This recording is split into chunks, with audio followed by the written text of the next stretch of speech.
What's up, folks? Today is Wednesday, June 17th, 2026. Coming up on Roland Unfiltered, streaming live on the Black Star Network this Juneteenth week. In Georgia, Republicans are not redrawing the state's political maps despite Governor Brian Kemp's special session being specifically called for that purpose. But there are some other things. Protests broke out today in the state capitol. We'll show you what took place. The races are set for key Georgia elections, and we will provide a recap of Tuesday's runoffs. Also, we'll examine the findings of an expert in elections forensics regarding the purging of black voters from the rolls, plus Florida's claims of ghost voters. We'll talk to a black Georgia farmer about the importance of black American family farms to food security and what could happen if we lost them completely. Plus, the Mississippi police officer who killed a black one-year-old child is now on leave, and the family is demanding the release of body cam footage from the incident. A white Florida police officer who choked a fellow officer will not face a jury. Will explain why his charges could potentially be dropped altogether. Plus, Trump's reasoning behind why the U.S. will return Iran's frozen assets instead of seizing them has left many people confused, and it shows his stupidity. Friday marked the 161st anniversary of Juneteenth. Tonight, we'll speak with the son of the father of Juneteenth, late Texas State Representative Al Edwards Sr. Folks, it's time to bring the funk. Roland Unfiltered on the Black Star Network. Let's go. Whatever the miss, he's on it. Whatever it is, he's got the scoop, the fact, the find. And when it breaks, he's right on time and it's rolling. Best believe he's knowing. Putting it down from sports to news to politics. With entertainment just for kicks, he's rolling. It's on go, y'all. It's Roland Martin, yeah. Rolling with Roland now. He's funky, he's fresh, he's real, the best, you know he's Roland Martin now.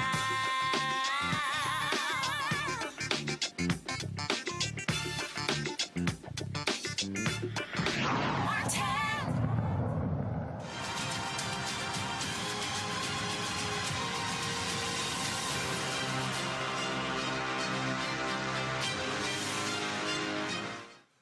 Folks, so the Election Truth Alliance is a nonpartisan nonprofit group that has recently released a report on how Florida's voter registration database and vote counting systems were compromised during the 2024 election, enabling vote manipulation at the presidential and down ballot levels. Also, we're talking about how black folks have been purged from voting rolls, and this has been a very targeted effort by Republicans. Nathan Taylor, this is the executive director of the Alliance. He joins us right now. All right, Nathan, glad to have you here. So lay it out. How are you breaking down the Florida systems were compromised? Absolutely. So the ETA, as you said, has been, we've been doing this for almost 2 years now, actually investigating U.S. elections, starting with the 24 election. And we've been working with an investigative journalist named Allison Green out of Florida. And she has helped us gain access to the voter rolls in Florida, has helped us start digging up and actually doing on-the-ground investigations.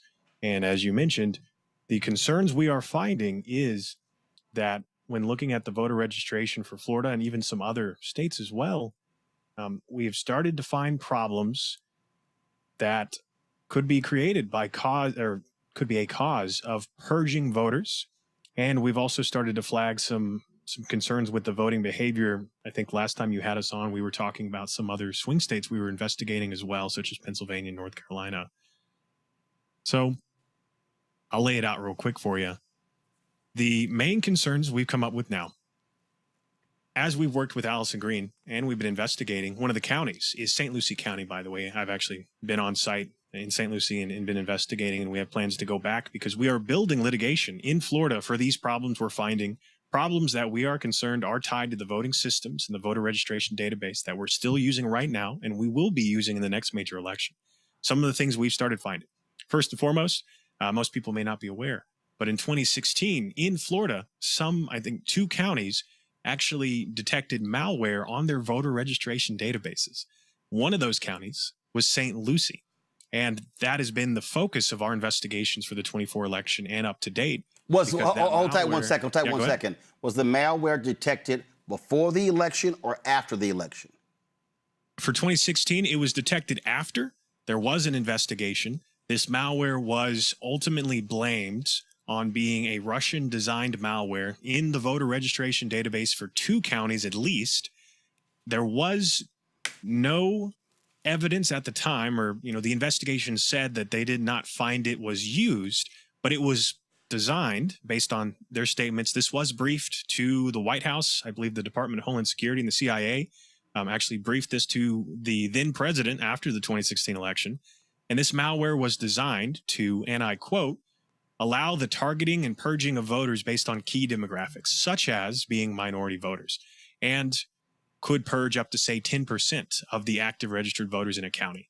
So that's important because we are now flagging, as we've been investigating the 24 election in St. Lucie County and Florida and other places, we are seeing evidence that suggests that if that malware did exist then, it may, or something like it, could be in effect in the 24 election and recently, because we are finding evidence of purged voters. In St. Lucie County, for example, Allison Green got the voter registration database from before the 24 election, the presidential, and then right after, and around 25,000 active registered voters were purged from the rolls with no documentation from the county, and that's about 10% of the active registered voters in that county. By the way, St. Lucie County being, I believe, like the 11th most populated county for Black residents. I think Fort Pierce was really one of the areas in St. Lucie we were focusing on and finding these problems. So, any other questions before I get into the actual on the ground pieces that I think are important? Okay, just go right ahead. Walk us through that. All right. Yeah. So, as I said, Allison helped us get the rolls, and also we have done an analysis flagging abnormal voting behavior in Florida, in St. Lucie County, just like in the swing states. By the way, all of these places, Pennsylvania, North Carolina, and Florida, they're all using the one major voting system brand, ES&S, which we now have disclosed vulnerabilities to their source code for their software. And we've done some on-the-ground investigations to highlight, is there a problem with the registration database? Not only the purging, but we've now started to flag concerns with what, as you mentioned, would be, we're coining as ghost voters, voters that are not real or not active, and they are potentially having votes cast for them. And so I do have some examples of this as we've been investigating. And as I said, we're building litigation because we want to get to the bottom of how is this going on? How is this not being discovered by the counties in the state? Some of the things we've been finding, for example, in St. Lucie County, they have, let me see here, in St. Lucie County specifically, over half of their precincts had more votes cast than active registered voters in the 24 election. So 35 of their 61 precincts had more votes cast than active registered voters. As I said, some of those precincts we've been flagging are around the Fort Pierce area, which is where a majority of Black voters and Black residents are in that county. We also flagged some other issues with when doing these records requests. The chain of custody of the ballots has kind of come up as we're missing some of those sequential batches of ballots that the county, hasn't provided us information on. We did some door knocking because that was the next step in our process. As we said, if there's a problem with the systems that are both counting the votes here, but also the systems that keep registered voters, and someone is, doing something behind the scenes, well, let's start going to some of these areas where these voters are and let's talk to them. Let's see if what's happening, digitally is matching what's happening on the ground. And I'm sad to say, we went to multiple locations. We went to a UPS store that had multiple active registered voters that don't live there. We went to a boat marina where we were finding the same thing, where there were a bunch of potentially ghost voters on the rolls and showing up as active and engaged in the elections, in the presidential election, but don't actually exist. Allison has now started to put out more of her work. She has a Substack. We have a Substack as well. And her campaign is It's Up to Us. And she's putting on her Substack further evidence of ridiculous amounts of voters in these voter rolls that have first names like ATM or have last names like none or live on a residential address streets with no houses in them. And kind of the final piece of this, we actually went to a address that was under construction during the 24 election. A couple was showing as having purchased that house and moved in after the election. We went and knocked on their door because the husband of the couple shows, per the county records, as having voted in the 24 election. And yet when we went and we talked to them, they didn't live in the county. They lived in Palm Beach County, not St. Lucie County. And they voted in Palm Beach County. And yet the husband had a vote cast for him in St. Lucie County. And this was just the first things we started finding.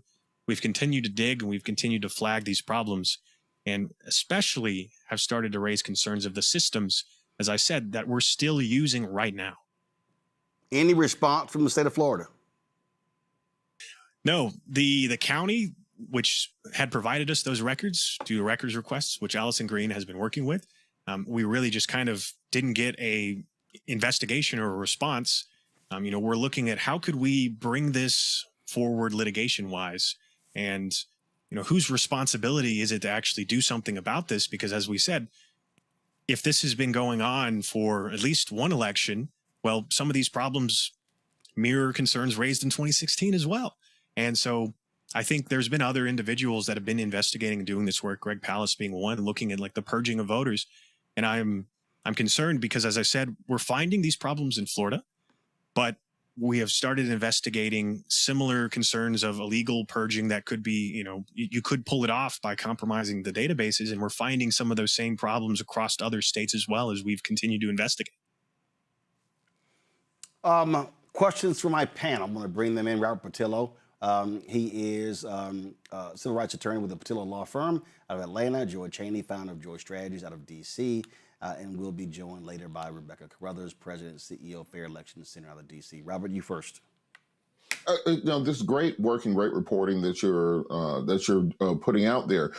For average voters, what should be the biggest concern they have with the quote unquote integrity of this voting system? Because we've heard from years and decades, frankly, from Republicans, we need to be afraid of election integrity. But it appears in 2024, with the confluence of turning points and Elon and the billions of dollars flowing in, it seems that the 2024 election may have been less secure than people give it credit for. That's an excellent point. And there's two pieces, as you said. How can voters be engaged and actually have a say in this piece? And, what are some of these recent concerns? Well, as you said, with certain individuals that have come up in Pennsylvania as knowing vote counting computers and, being involved, there's definitely an issue right now where voters need to be checking their voter registration, especially leading up to the next major election. We did find issues in the 24 election in Pennsylvania and other places where voters who were active showed up to vote and they had been purged with, no warning. Mm-hmm. So you can check this multiple times leading up to the election. And then the other piece, really what we've been doing is, as we've been, as you said, investigating and making this public, voters need to know that the systems we're trusting at the county and the state level, as we're finding out now, we are flagging that they are vulnerable to manipulation, that the software we're using has vulnerabilities that could be exploited if you knew what you were doing, and that the states and the counties need to do something about it. They need to fix this. They need to patch these systems. And we've really just kind of been stonewalled when we go to the states, like we've been doing in Pennsylvania and North Carolina and, in other places as well. Joy? So I just want to make sure, what you're arguing, though, doesn't lend to the credibility that all elections are rigged. And I think that that's something that we have to be really careful about, with saying there are some problems and we need to make sure that we're securing these boxes, and then saying on the other side, don't worry about going to vote because it's not, it's a fait accompli, right? There's some invisible hand. So how do you make sure you report on this, but doing so responsibly so that we can fix what needs to be fixed, but also not scare people away from the polls? Right. That's the big piece is, as we have continued to do this investigation, we want people to show up and vote. We want people more engaged and more active in being registered, and checking that is one piece. But also, one thing we found is that there's not really been other groups that have put as much effort and time in investigating as now, right? More people are aware of these problems and watching, and we're hopeful that if there are problems going into the next major election, the more people who are engaged in our elections will make it harder or more visible if someone is doing something. And as I said, the ETA, we are now investigating, we are now active. We didn't exist 2 years ago during the 24 election. And so I like to say that is there are more people who are watching, and more people who are willing to take action as we go forward in our elections. And the more people who are engaged in our elections going forward, the easier this process can be, and we can verify as we continue. This obviously is deeply concerning, and of course, Donald Trump still calls Russians' role a hoax. We think back to 2016 when Obama wanted to go public, but it was Mitch McConnell who said no. I still contend Obama should have said, "The hell with you, Mitch. Let's tell the American people what's going on." And there's no doubt Russia had a very serious role to play in the 2016 election. There was all kinds of concerns raised, especially at this point we had documented that post 2016 there were investigations because I believe multiple counties across the U.S., across all the states, had received concerning emails, potential attempts to phish and gain access to systems. And most people don't remember that on election night, on the 2024 election night, there were over 200 bomb threats called in by email that was attributed to Russian email domains. So it's, I think, a little silly to say, oh, other nations wouldn't have a vested interest in our elections. And it's very silly to think that if there's problems, as we've now made public about our voting systems and the software, that no one would want to exploit them. Absolutely, they would. It's just a question of how can we make sure they can't as we go forward, and how can we catch it, detect it, and stop it. All right, then. Nathan Taylor, we certainly appreciate you joining us. Thanks a lot. Thank you so much for having me. All right, folks, got to go to a break. We'll be right back. Roland Martin Unfiltered right here on the Black Star Network. Tell you about Chapter. Now, if you're on Medicare or about to be, the system is not set up to work for you. Too much fine print, too many plans, and too many people making money off of your confusion. And look, we're used to this. We're no strangers to systems that don't have our best interests at heart. But we don't have to accept it when it comes to Medicare. That's why I'm telling you about Chapter. Their advisors are independent and honest. In fact, they're the only Medicare advisors that compare every plan nationwide. And they're focused on one thing: what works for you. If there's a better plan out there, they'll find it. If you're already in the right one, they'll tell you that too. There are no games. Just last year, people who switched with Chapter saved an average of $1,100. It's 20 minutes and a real person. It's completely free. My parents actually have already called. My mom sent me a text. Folks, give Chapter a call at 724-264-8281, 724-264-8281, and connect with someone you can trust. Folks, these are the kind of services that we need for our audience here at Roland Martin Unfiltered and the Black Star Network. So call Chapter right now, 724-264-8281. I'm Russell L. Honoré, Lieutenant General, United States Army, retired, and you're watching Roland Martin Unfiltered.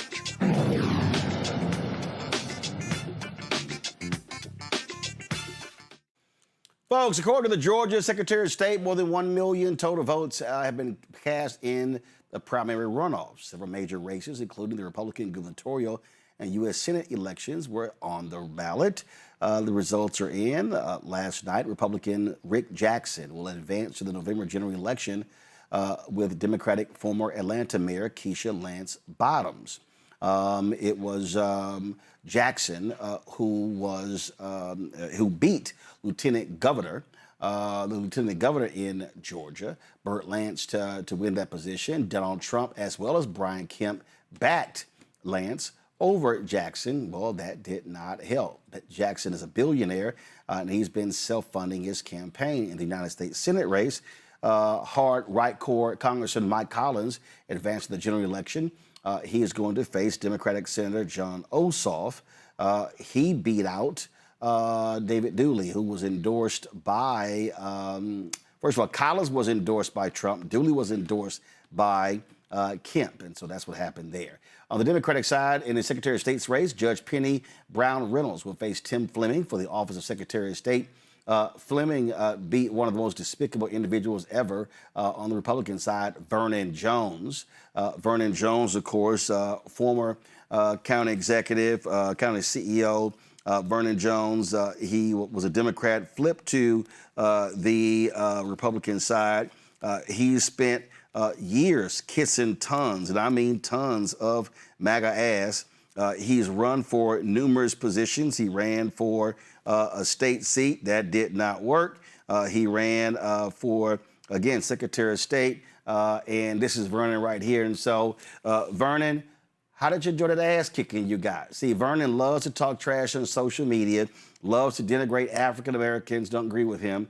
And he's kissed more Donald Trump ass than Melania Trump or Lindsey Graham. Well, he's taken another L, virtue of Republicans in Georgia. Ain't that something? So sad to see Vernon lose. Psych.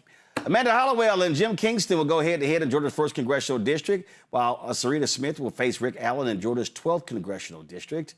So you got those races. Then, of course, Fulton County is going to have a new chair. That's right, Mo Ivory, a commissioner. She beat out the incumbent in that race.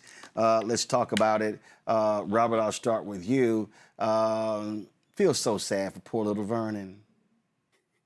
You know, Vernon, this is what I'm trying to figure out with all the black MAGAs out there who may be listening. Donald Trump endorsed in the gubernatorial Republican primary. He endorsed in the Senate Republican primary. Why didn't he endorse Vernon Jones? Vernon Jones has debased himself. He has embarrassed himself.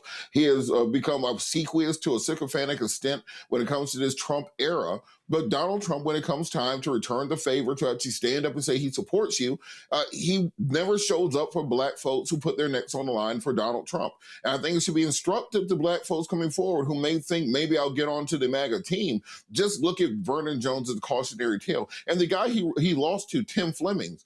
I've been in Georgia politics my entire life. I've never heard of this man. I've never seen him. I haven't seen a single yard sign. I haven't seen a commercial. I haven't seen a digital ad. I haven't seen a flyer. I haven't seen an interview. I don't think he went to the debate. So essentially, Vernon Jones was running against absolutely nobody and still lost significantly. And this is important for the black folks. Oh, he got trounced. The MAGA coalition. He got trounced 65 to 35. They called the election as soon as 8 o'clock hit. There was no drama. They're like, well, 2% reporting, Vernon Jones lost. But why wasn't Donald Trump here? Why wasn't the entire MAGA establishment? Why were they doing podcasts across the state saying we're going to bring Vernon across the line the way they do for some of these other candidates? And on the macro scale, you have to look at these turnout numbers even for the runoff election here in Georgia. Democrats are outpacing Republicans by nearly 1 million votes, even in the runoff at this point in time. Keeping the same energy up, particularly given the far right-wing candidates that Republicans decide to nominate. I mean, Rick Jackson looks like an antebellum general. Collins is just literally an insane person, even among MAGAs in Congress. This is the reason they endorsed Dooley, who's a football coach's son. That's his only qualification. And they wanted him over Collins. Democrats have an opportunity to take the governor's mansion, maintain the Senate, and also win down ballot races across the state. And that takes place. We are going to see a new electoral map in 2028 with Democrats having not only the opportunity to win and hold the House, they can win and hold the Senate this fall and potentially take back the House and have a filibuster-proof majority in 2028 as they keep appealing to what we're seeing. People want generational change. People want new ideas. People want fresh faces. People want new fighters going forward. The people who have brought us this far, we thank you for the service, but now it's time for some new energy and new ideas. And we're seeing this take place in Georgia. We're owed to Petri dish. We'll see this happen nationwide. So what the hell happened in the Fulton County race? Go to my iPad. Mo Ivory just destroyed incumbent Rob Pitts, 66% to 34%. Well, me and Mo Ivory used to do radio together on WAOK in Atlanta. She's a well-known individual in both media and in politics in Atlanta. She's been everywhere. She's worked the communities. And like I said, Rob Pitts has been venerable. He has guided Fulton County from essentially being, a small city to being one of the metropolitan capitals of the world. You cannot underestimate or discount the work that Rob Pitts has done over the course of the last 40 years. But as I said, People are interested in generational change. They want demographic change. They want new ideas. They want new voices, new faces. And there's nothing wrong with that. We saw this happen with the Republican Party about a decade ago when that John McCain, Bob Dole, Mitt Romney version of the Republican Party went away, and we got the version that we see now. And I think we're seeing this sea change take place where, simply put, people are tired of what has been and they want change. This is a hope and change election in 2026. And I think we're going to see something very similar in 2028. That it's time that if you're sitting at home thinking maybe I should work on running, get that plan together. Start working on your fundraising. Get the website going. This is your call. The people are telling you right now that we want change and we want it to take place right now, that this is the opportunity that we have to push new ideas and new people forward. Joy, we saw earlier this year in the Public Service Commission, Democrats winning 2 of those races, and that shocked some folks in Georgia. They did not see the results they wanted in the Supreme Court races that took place as well.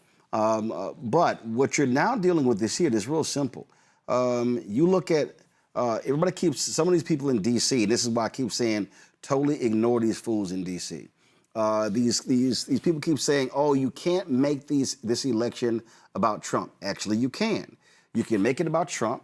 You can make it about his tariffs, how they're destroying farms, destroying small businesses. You got lots of rural farms there in Georgia. And so agriculture economy is significant.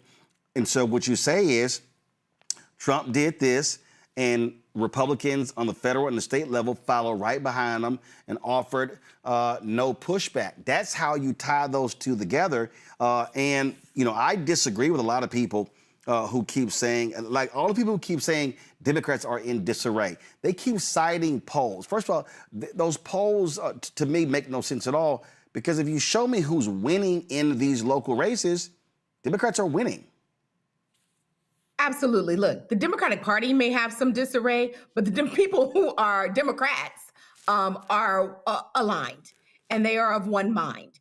And it is about Donald Trump. He's on every ballot in the country, and our freedom and our democracy is on every ballot in the country. And between those two, they are voting for our freedom and democracy. And of course, that is against anyone who wears the MAGA banner, or frankly, even the Republican banner, because they have not shown that they're willing to stand up to him. So I don't know what credible Democrat is saying Donald Trump should not be our focus. He has just so many failed policies. The proof is in the pudding. We absolutely ought to be tying every single Republican to him, even the ones you like. If you like them, guess what? They're going to side with him. They're going to be voting his camp, which is a vote against what you want.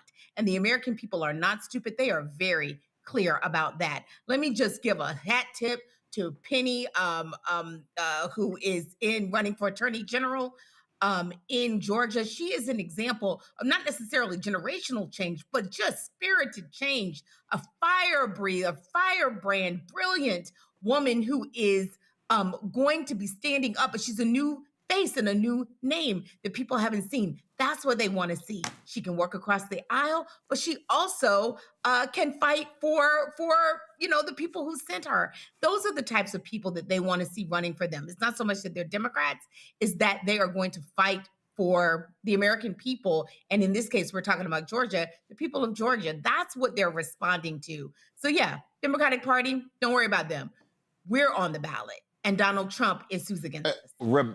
And Roland, on that point, in this Republican race for the statewide offices, these Republicans have tied themselves so closely to Donald Trump. Essentially, Matt Collins, his entire campaign was Donald Trump likes me. Every single commercial that you saw for the last 3 months was him and Donald Trump. For Rick Jackson literally ran fake commercials of Brian Kemp and Donald Trump saying nice things about him to pretend that they had endorsed him in the race, even though they both endorsed Burt Jones. I mean, we're dealing with extreme MAGA Republicans. So you got to tie everything that Trump is doing around them. Show people gas prices versus the UFC arena and the monster truck rally that he was taking place.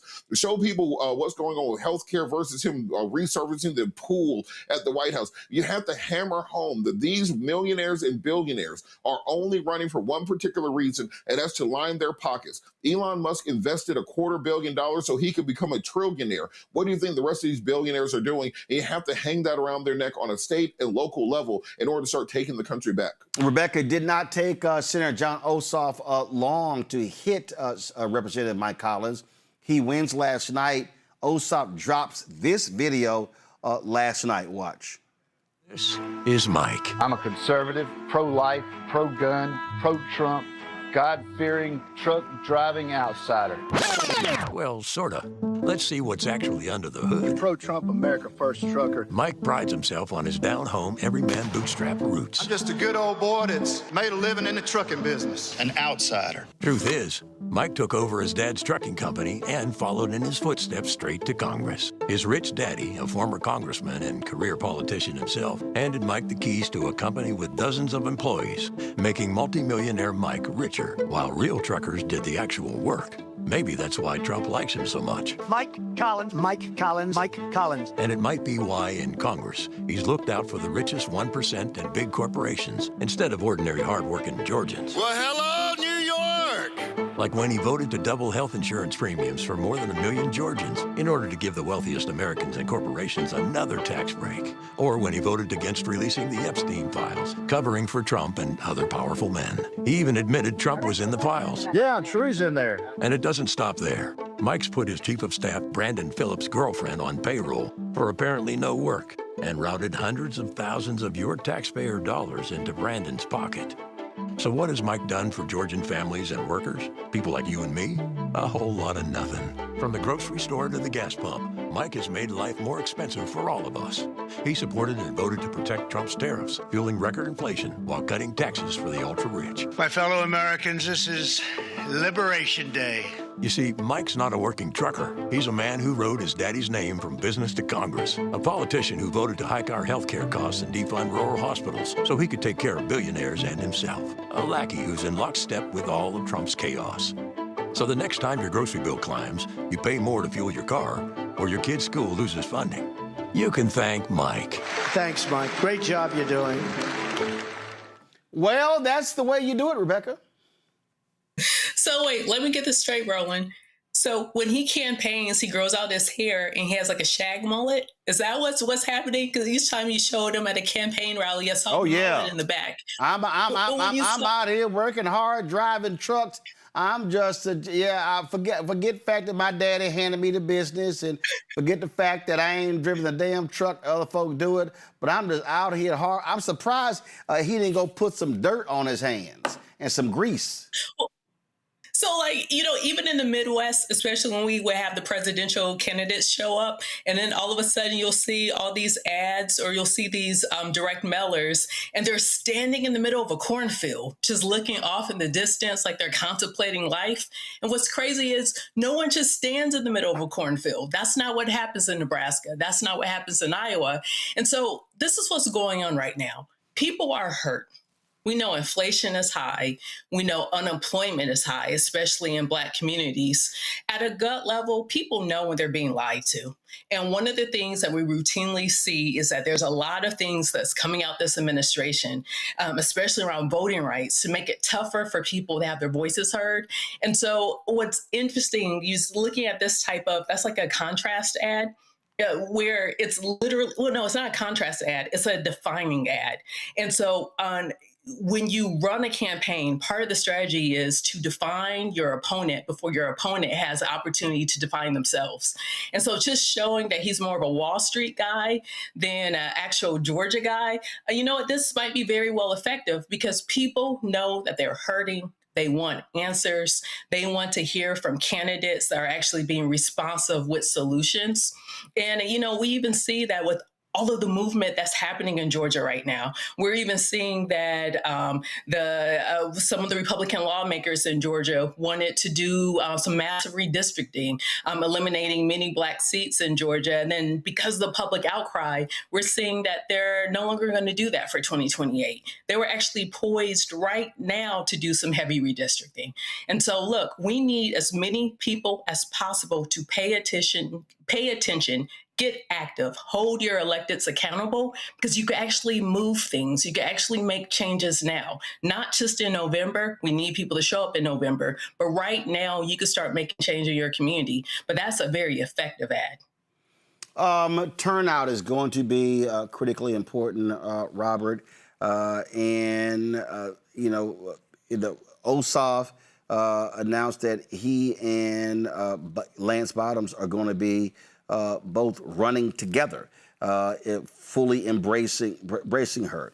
You've got people who are critical of her tenure as Atlanta mayor, who supported others. But what I always say, when the primary is over, you got to come together and defeat your enemy. Give us a sense of what do you think? Is it doable? Is it doable for Democrats to hold that Senate seat? Warnock, of course, beat back that idiot Herschel Walker in 2022. How do you see this election, and what are these campaigns going to do in order to drive that black vote in Georgia? Well, I think it's important that what we're seeing with Ossoff and Bottoms is similar to what we saw with Ossoff and Warnock in the 2020 campaign. That you have demographic issues where they can interchange. You have white voters who are often very socially and economic conservative, even if they are on the Democratic side of the aisle. For years, there was this joke in Georgia: you had the Democratic Party and then the Black Party, and occasionally they would vote on similar issues. So Ossoff gives Bottoms a way in to speak to some of those audiences.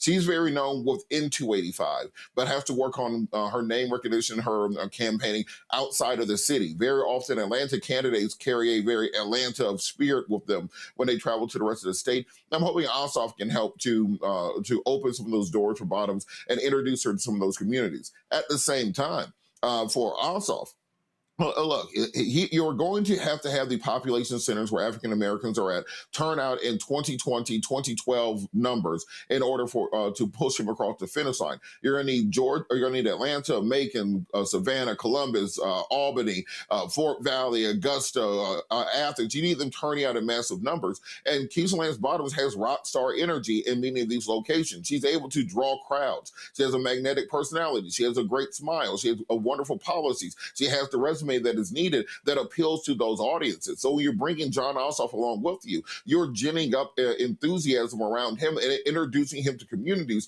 where maybe they would not have looked so deeply into the campaign. This is going to be a base versus base election. Who can turn out their base? And on the Republican side of the aisle, you very much have a fractured Republican Party with Rick Jackson, the billionaire, who's now admitted to having illegal immigrants working at his business and in his home. Burt Jones asked, "Do you have illegal immigrants working for you right now?" He says, "I don't know." He has a story of outsourcing, of destroying communities and businesses, private equity, everything that you would expect from an evil billionaire. And I think that creates an opportunity, particularly when many people had no idea who Rick Jackson was before this election, for Bottoms to very much become the first African-American female governor of this state. And at the same time, for Ossoff to fend off Collins, who is one of the more extreme members of the MAGA coalition, and in any regular year would have no opportunity even at getting the Senate nod. I mean, if Brian Kemp had run for Senate, there's no way Collins will be the nominee. So we're seeing very strong opportunities, but they're going to have to put the boots on the ground. Listen to people who are running campaigns in Georgia. Do not bring DC, San Francisco, New York consultants in. Listen to the community organizer, put boots on the ground, and say winnable state. It also means, and I've said this consistently, that Democratic donors are going to have to put the money on the ground, Joy, in Georgia, in North Carolina, especially those two. You've got some serious issues with Graham Plantner in Maine.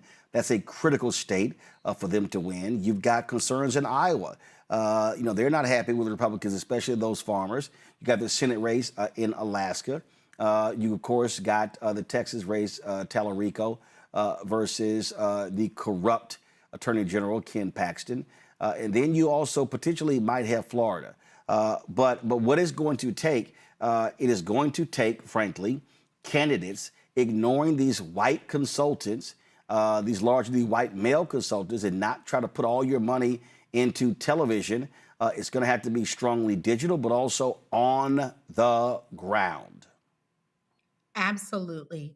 And you're going to have to start hiring the people who are leaders within that community. I really don't know what is so difficult about it. They have to know that their neighbors, their friends, the people that they already see in their communities are activated for these candidates. You also are going to have to invest in some of those down ticket candidates. I don't know as much about North Carolina, but I will tell you, in Georgia, there are so many amazing Black women candidates who are going to drive people out to the polls. There are amazing people running who are not some of the big names that, white donors might be, or wealthy donors, whatever their race, might be investing in, but who have strong constituencies that people want to see in their roles. And so those people are also going to help. So when they go out, they may be unsure about John Ossoff. They may be unsure about Keisha Lance Bottoms. That may be crazy, but they might be. But they're going to be there anyway for some of those down ticket people that they care about. They cannot ignore some of those lower, prioritized races, those lower ticket races, because they are so important in these places where people are very invested in their local community. We at the national level are very, vested in these gubernatorial level, statewide races, federal races, and that's important. But people who are on the ground, especially in Georgia, very, very focused on their, the folks that are going to be closest to them, because they're also the people that they know the best and that they have most proximity to and can hold accountable. So we gotta, in those parts, it's about creating a constellation that supports state leadership. We know that we're going to be stuck with Trump over the next 2 years. We want to take back the House. We want to take back the Senate, but we also have to make sure that we are taking back our state legislators or legislatures and at least closing the gap, where we can, and creating a scenario in the case of the Attorney General that can fight back. That is what, people get that. People are very smart. So I think the Democratic Party, I hope, or the D-TRIP, the DSCC, they will do exactly what you're saying. Focus on people on the ground. Focus on people who can turn out their neighbors, not hearing white people, white consultants tell you, or even Black consultants, but who are in DC and not connected with the community, tell you what should be happening on the ground. Let them tell us. Rebecca. Yeah, and to Joy's point, talking more about North Carolina, there's certain issues that are happening in North Carolina that local people are talking about. They're talking about rising energy costs under Duke Energy. They're talking about data centers and whether or not data centers should actually be in Black communities.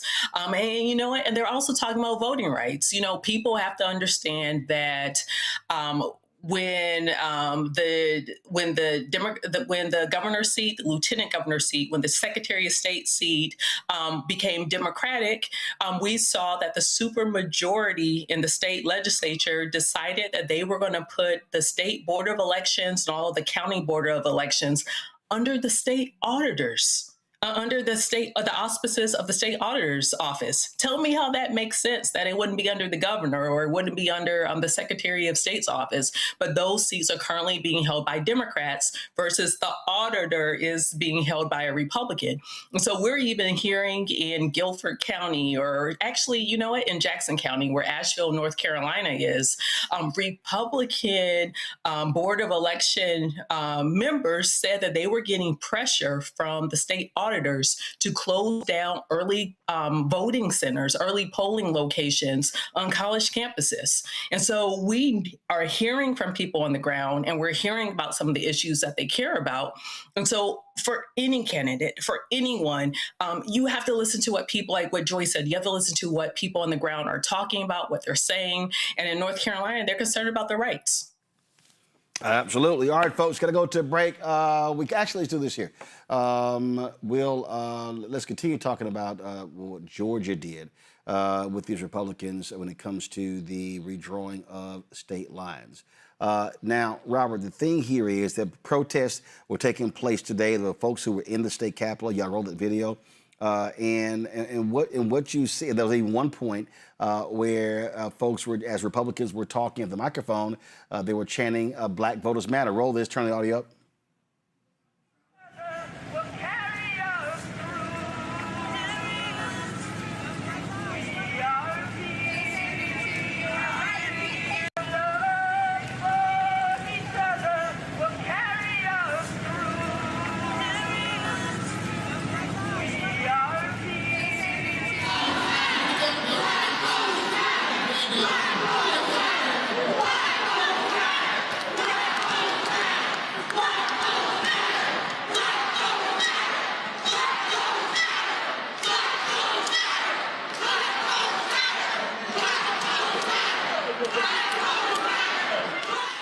Now, Robert, there are actions taking place all week. Of course, that was today. There's going to be a Juneteenth parade at the King Center at 10 a.m. on Saturday. On Monday, People Over Maps Day at Central Presbyterian Church in Atlanta as well. That's going to be 10 a.m. to 4 p.m.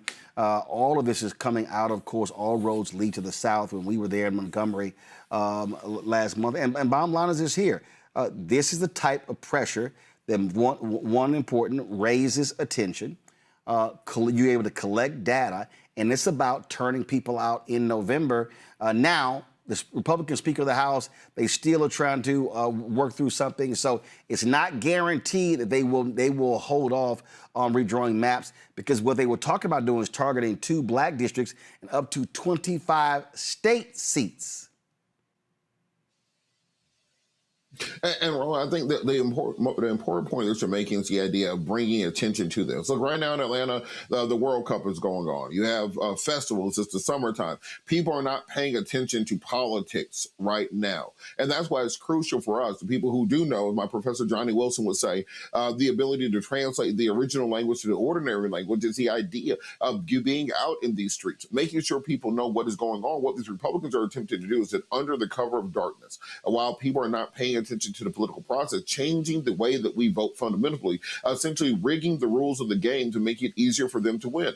If they could win normally, they would just put out policies and people would flock to them in order to be able to support them. They should be putting up barricades to stop people from wanting to come to support their policies if they had good policies. But no, instead, they're doing everything possible to, instead of having the people choose their choose their representatives, they want the representatives to choose their voters. So right now, we need everyone. We need this all hands on deck. If you're on social media, you need to be posting about this. If you're on television, you need to be talking about this. If you're on radio, you need to be speaking about this. If you're on the internet, you need to be writing about this. And I have a challenge for our people who are content creators, etc. I want the same attention that we pay the celebrity gossip and the social media challenges to be paid to issues such as voting rights, because those are the things that really matter going forward. All the artists who decided to perform at Mar-a-Lago in the last couple of years, I feel like you have an extra responsibility to be talking about these issues of voting, not just in Georgia and in Atlanta, but nationwide. The responsibility is ours to protect the advances that happened 50 years ago that allowed us to be who we are today. We are the first generation poised to drop the baton and allow our people to be pushed backwards. We can't allow that to happen. And that comes from doing things such as what we saw today and what we're seeing throughout this weekend, raising awareness and pushing back against what these people are attempting to do in the dead of night, which is to remove the rights and the hard-fought victories we have won over the course of the last 150 years. Listen, Rebecca, we made perfectly clear to people when the Calais decision came down, this was not going to be just Congress, that it was going to be state seats, county seats, city council, Supreme Court seats. And so that's how significant that ruling was. And the only way to fight back is with that ballot. You know what, Roland? Yes, we fight back with the ballot. And I know some people say, oh, well, voting doesn't solve everything. And you're right, voting doesn't solve everything. So once people get in office, then you do accountability. You show up to the commissioner meetings. You show up to the school board meetings. You show up to the state legislature and show up to hearings. You still have to be actively and present in there. The reason why we emphasize voting rights is because one of the hallmarks of being a citizen, a full citizen in this country, is your ability to vote for representation in this country. That's why we focus on voting rights here, because if we see erosion of voting rights in Black communities, what you're seeing is an erosion of full citizenship in communities. So I need people to really understand that. As much as we hear some celebrities and people we know in our everyday lives saying that they don't do politics, or one of my uncles say he doesn't do politricks. Okay, cool. Well, politics is going to do you. This is about whether or not you get to be a full citizen in this country. And if you don't care about being a full citizen in this country, I don't know what to tell you. Absolutely. Joy.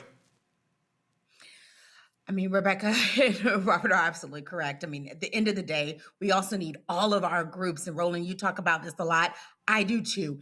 If you are a Black sorority, fraternity, whatever group, civic group, whatnot, church, We need you to not just be telling your people to vote, but we need you to be turning your resources towards making sure they get to the polls. Many people say they're going to vote. They may even be registered to vote, but they haven't checked that registration. So they may be purged and not realize it until it's too late, or they just get busy and they don't go vote. You have to make sure they are over prepared. If they need a license, make sure they have that. They need ID, make sure they have that. Nothing should get in our way. Rebecca is right. This is it. This is it. We will have another 2 years, if not more, of this foolishness if we do not stand up to, this authoritarian leader in the White House, this person who is only for poor, wealthy white men and not for anyone else, creating more trillionaires, but shrinking the middle class and making people more impoverished than they were before. This is it. So if you're angry, if you've been tweeting, if you've been laughing, if you've been frustrated, it doesn't matter what you've done thus far. It only matters what you do in late October, if you're doing early voting in November. That's it. Whatever tricks they are doing, we have to try to get out in front of them, to get out in front of this. If you need your Medicaid, if you are angry by the work requirements and the all of the things that we've been talking about tonight and over the last couple of years, this is the time. And so, we need to be focused on getting the willing to the polls. I'm always appalled at how not enough of our focus is on making sure people actually show up, making sure that they have rides to the polls, and of course following with the laws, but making sure they can get there, that there is absolutely nothing. And if you are a corporation and you are not speaking out against the people who, your customers being able to have their right to vote, you should not have any customers. We got to get that serious about it. If you are a school in a state that's disenfranchising people, you should not be getting any of our ticket sales, any of our purchases of your materials, and you certainly shouldn't be getting any sports stars. They can go elsewhere. We have got to get so serious about it. We've got to at least be as serious as they are about disenfranchising us. Absolutely. All right, folks, going to a break. We come back. Obama Presidential Center opens tomorrow. We'll tell you which presidents will be there and who will not. Smelly diaper man won't be there. Lots more to talk about. Don't forget to support the Roland Martin Unfiltered Black Star Network by contributing to our Bring the Funk fan club. The goal is to get 20,000 people contributing on average $50 each a year. That's $4.19 a month, 13 cents a day. It goes to support this show, the 5 other shows on the network. That's hugely important for the work that we do because, again, we don't have these billionaires, right wing. You got the people out here cutting them big checks to do what they do. We don't have that, so your support is crucial. For Cash App, use the Stripe QR code. You see it right here. If you're listening, go to blackstarnetwork.com for the ways to give. As for credit cards as well, checks and money order, make it payable to Roland Martin Unfiltered, P.O. Box 57196, Washington, D.C. 20037-0196.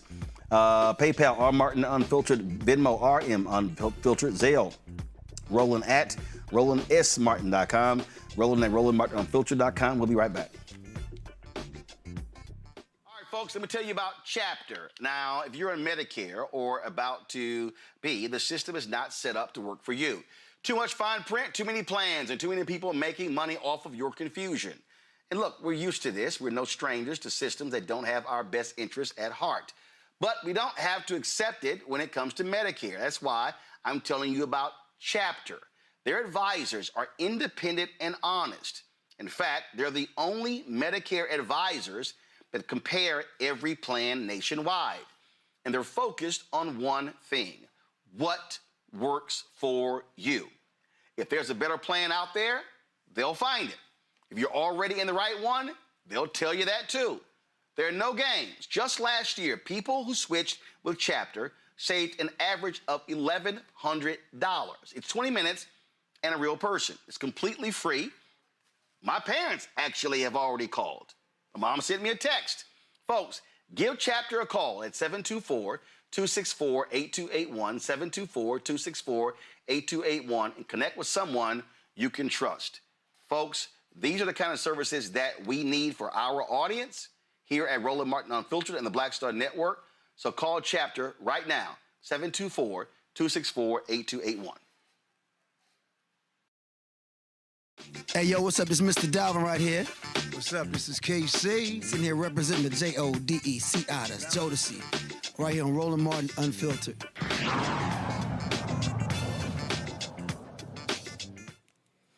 All right, folks. In Georgia, Columbus, Georgia, got their first black mayor in his 158-year history. That's right. Isaiah Hughley was elected as the city's 71st mayor. He defeated city council member Joanne Coggle in last night's runoff election, receiving 51.6%. The victory marks a major milestone for Columbus and a significant political comeback for Hughley. His platform united voters throughout the campaign, focused on addressing poverty, youth violence, and affordable housing. Following the win, he celebrated with supporters and said this here. I need you. The people spoke loud and clearly tonight about the kind of future we want for Columbus, Georgia.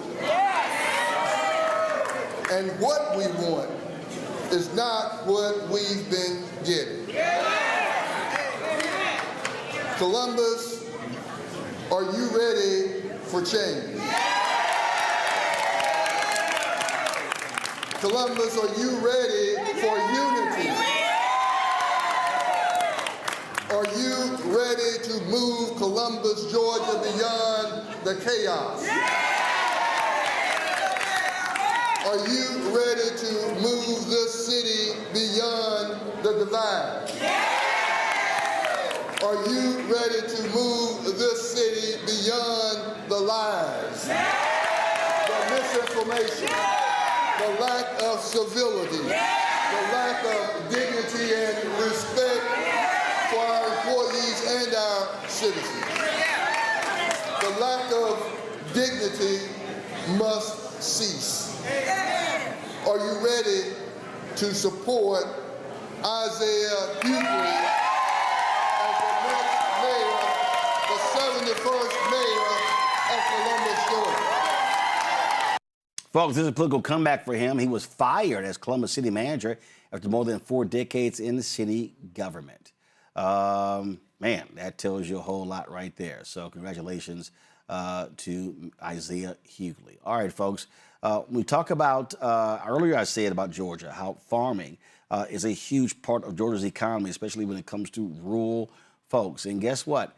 They're not having a very good time. We focus a lot on this show of the impact on farmers all across this country.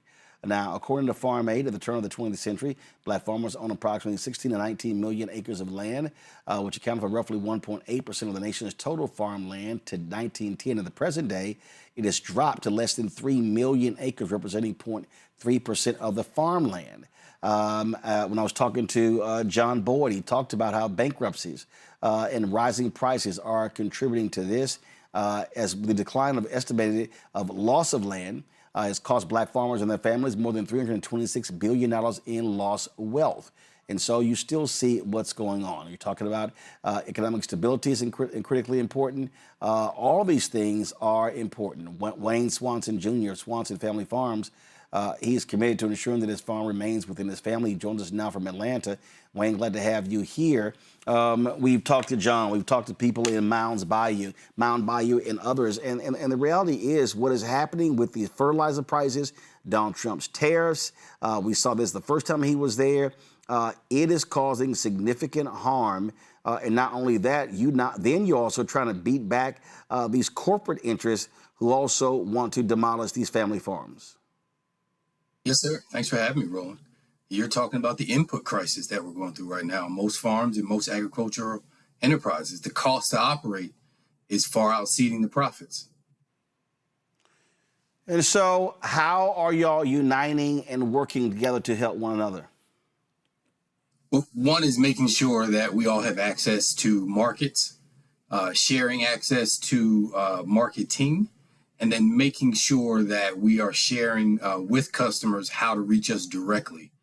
We can get rid of the middleman in certain situations. That brings more profit directly to the farm. So we want to make sure that we can get farm direct to consumer, consumer direct to farm. And we also do that through some of our 501c3 work. We have a farm tour group called the Georgia Black-Owned Farm Tour. And we take people to the farms so that they can see the different iterations of farms, farms, not just tourist farms or agritourism farms. Obviously, when we talk about the ability to make money, I mean, profit margins are also extremely low. And so, I mean, you're having to watch every buck. And when you start talking about planting crops, weather plays a huge role in that. Storms, hurricanes, you name it. Drought, flood. Well, we've got to also look at we also have to look at our processes.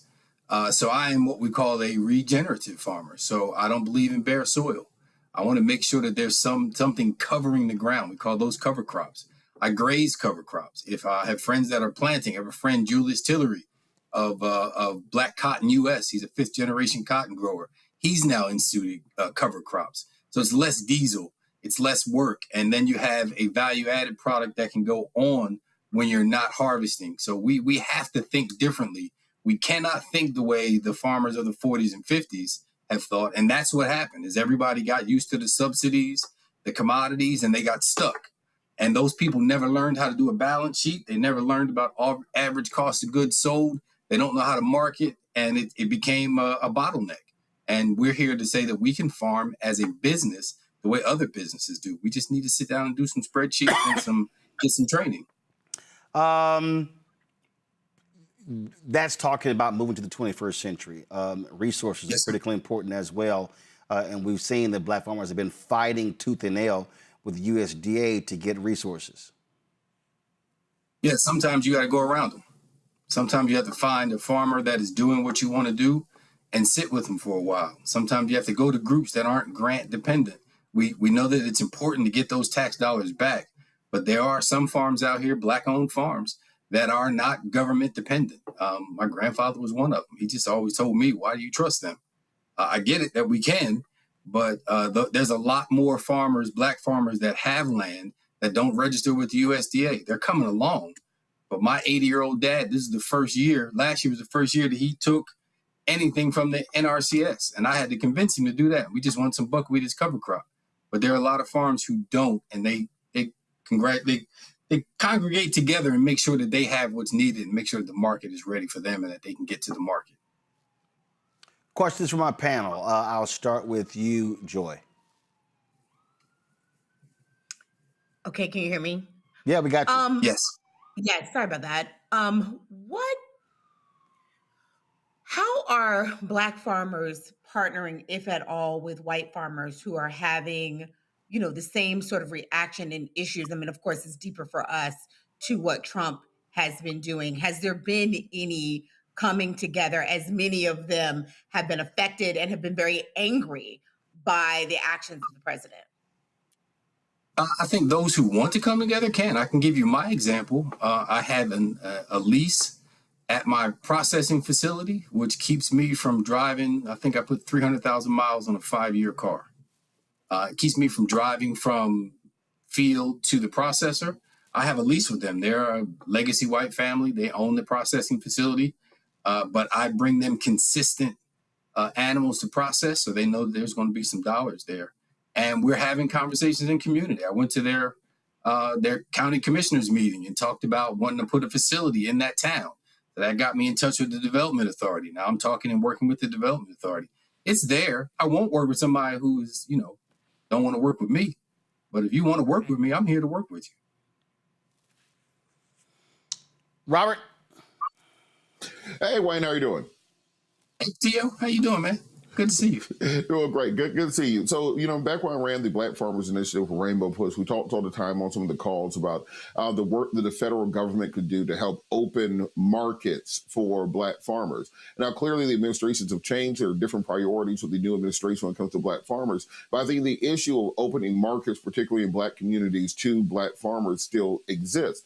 What do you think can be done by, we talked about this before. You have big cities where you have food deserts, lack of fresh produce, lack of fresh meats, vegetables, etc., organic foods, which results in people eating, hot Cheetos and ramen noodles as their sources of nutrients and calories, which leads to chronic health conditions and obesity in our community. It's a cycle. So we can break that cycle by inserting Black farmers in. It helps the Black farmers by creating new markets for their products. It helps the community by creating healthy foods. And also it helps our young people by getting them interested in and creating a pipeline for them to get into agriculture. But if you are a community member, if you are a church or a civic organization, if you own a big shopping center, we have a big empty parking lot, what can those people do to connect with Black farmers in their area to create things such as weekend farmers markets or co-ops or opportunities where folks from the rural communities come and sell their products and folks from the urban environments be able to buy? First, we gotta be realistic about the situation. We have to understand that everything that's sitting as a farm isn't a farm for production. Mm-hmm. We've allowed people who may have a tourist farm to be in the food conversation. And what I've done with the Georgia Black-owned farm tours and with a project that I'm invested in, a grocery store in Atlanta, Nourish and Bloom Markets, I think we're opening up our fourth or fifth store, is I supply the market. But we also had to realize we can't have the footprint of a Publix.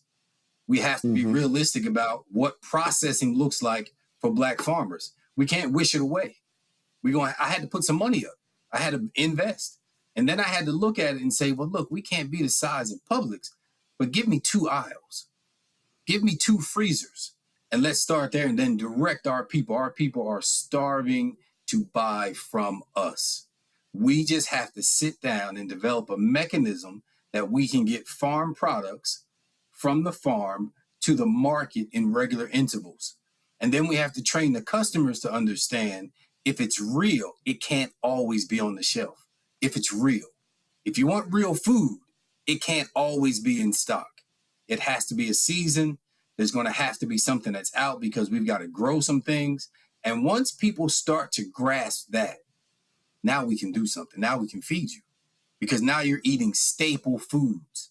And we're not trying to get, I'm sure there are places that'll do it. I'm not trying to give you Gouda, spinach, stuffed sausage. I'm trying to give you sausage. What you do with it at home is up to you. I want to give you staple foods that you can make a meal with. And if we can do that, we can fill shelves and we can get rid of some of the tacos and Cheetos and the hot stuff because we have real food. And with our churches and with other NGOs, we have to implore them to understand that this is not the hot topic. This is food. This is nourishment. Food is medicine. Let us help people become more healthy. The only way we can help people become more healthy is if we allow the people who actually do the work to stand up and have the conversation. And we'll have 1 million seminars, but at some point we got to get dirty. At some point we got to figure out these transportation lanes. At some point we have to figure out what I have to do to be certified so that I can, for food safety, that I can get my food onto a shelf. And then I have to go out and find other partners because I don't have enough land or space to feed everybody. So I've got to do a bunch of leases with people. And then as a consultant, I have to train them on what we need to get this product to market. But I also first need to know that you love animals and that you love people. Because if you don't love people, our people specifically, this ain't going to work because you're going to think this is a business and all you're going to do is sell widgets. No, we selling legacy, we're selling medicine, and we're selling history. So that's what I see about it. Rebecca? It almost sounds like you're saying if we had cooking classes and people learn how to cook again, they will understand the need to actually cook using whole foods instead of some of the processed things that you talked about. What do you see as some of the opportunities in the moment for Black farmers? Aggregation. We're not alone. We've been, we don't trust each other. We all need therapy, right? You've been in this system in America. The Confederates did their job on us. But we need therapy. We need to know that we have to trust my brother who may have 100. I got a cousin I just found out got 185 acres in Middle Georgia. Just found out. He didn't want to talk to me because he didn't know what kind of farmer I was. Now we're talking. And it's now the opportunity to say, all right, what do you need? How can I help you? And sometimes you got to pay some bills or pay some taxes. Everybody, it's not all of a kumbaya. It's business. And some people who are in the conversation aren't willing to put any money up. Other people are waiting for a grant. It's here, but are you ready? Do you have a business plan? And again, back to your original point, can we get nutrient-dense food to the people? We don't need to teach them how to cook. We need to get the food to them. They will cook it.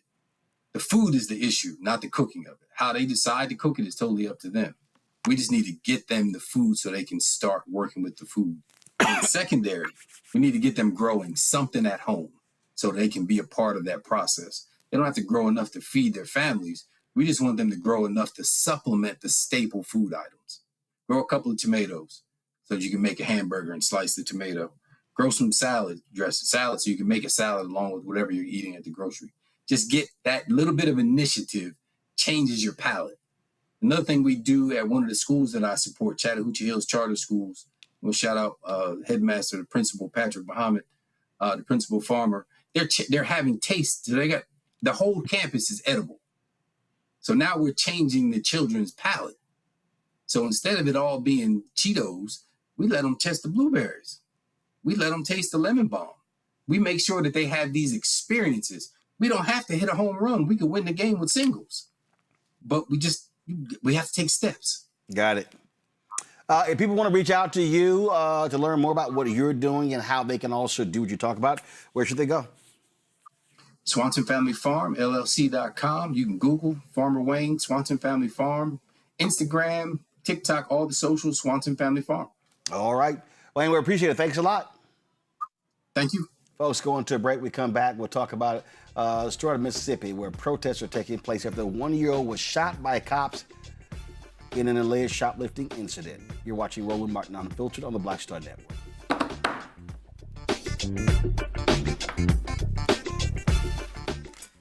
Let me tell you about Chapter. Now, if you're on Medicare or about to be, the system is not set up to work for you. Too much fine print, too many plans, and too many people making money off of your confusion. And look, we're used to this. We're no strangers to systems that don't have our best interests at heart. But we don't have to accept it when it comes to Medicare. That's why I'm telling you about Chapter. Their advisors are independent and honest. In fact, they're the only Medicare advisors that compare every plan nationwide. And they're focused on one thing: what works for you. If there's a better plan out there, they'll find it. If you're already in the right one, they'll tell you that too. There are no games. Just last year, people who switched with Chapter saved an average of $1,100. It's 20 minutes and a real person. It's completely free. My parents actually have already called. My mom sent me a text. Folks, give Chapter a call at 724-264-8281, 724-264-8281, and connect with someone you can trust. Folks, these are the kind of services that we need for our audience here at Roland Martin Unfiltered and the Black Star Network. So call Chapter right now, 724-264-8281. With medicine and science under attack, I want to keep you and your family informed and healthy. I'm Dr. Ebony Hilton, and I knew at the age of 8 that I wanted to be a doctor. So I studied hard and became the first African-American female anesthesiologist hired at the Medical University of South Carolina since its opening in 1824. And I always say I was made into a doctor, but I was born to be a mom. And as a new mom, wife, sister, daughter, and friend, I understand how frightening a medical crisis can be. I care for individuals on some of the worst days of their lives, and it's my mission to provide you with a safe space to gain clarity on issues affecting your mind, body, and soul. I recognize that there are health disparities, particularly as it pertains to race, and I want to help bridge the gap between you and your healthcare providers. Join me every Thursday for Second Opinion on the Black Star Network, where each week I'll invite experts from various medical fields to share the latest health news. We'll discuss topics such as the vaccine debate, mental and sexual health, medical bias, infertility, menopause, andropause, nutrition, and aging. Together with my medical colleagues, we aim to provide you with a second opinion. Don't miss it, Thursdays only on the Black Star Network.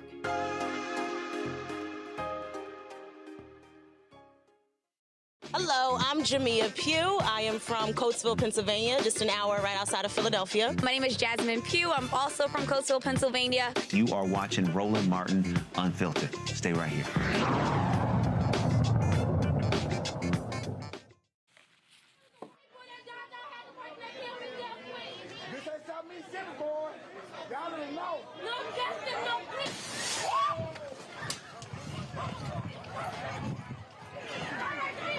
Folks, we're starting as an alleged shoplifting incident in Mississippi turned into the tragic death of a one-year-old black boy. The Senatobia, Mississippi police officer, first of all, let's walk with what happened, okay, first and foremost.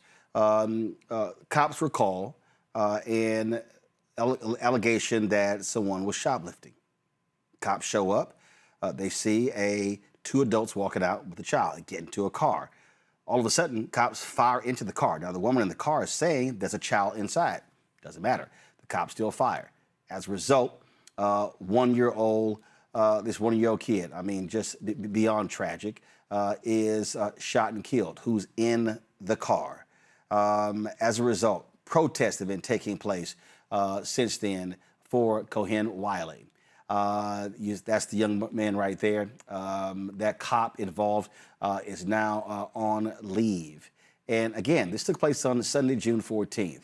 And so cops, again, they counter these two adults and a child getting to the vehicle.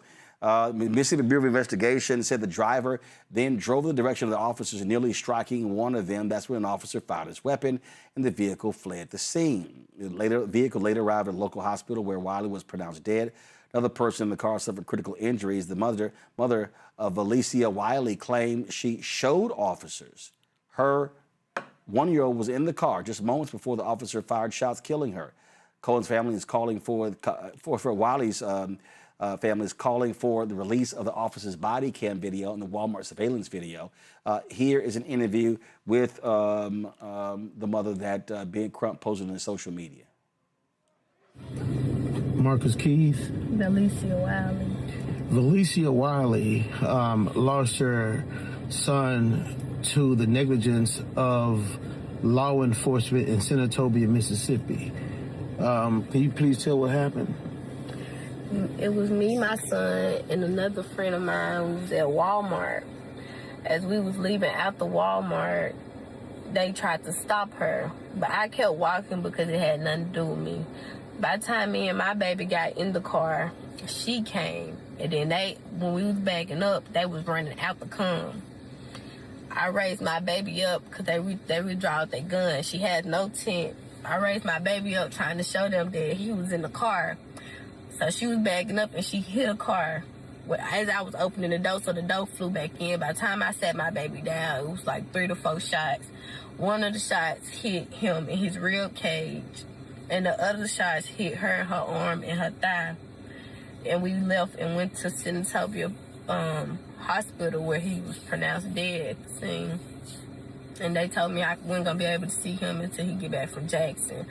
She got airlifted, and the police told me I couldn't leave out the hospital until somewhere I couldn't leave out, couldn't nobody come in. But I ended up walking out, and the crowd was questioning them, asking them what happened. They was like, she was shoplifting.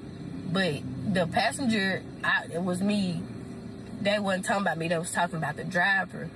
But on the little, what's it called, self-checkout, they can see, it's cameras, they can see when she got the diapers and walked out.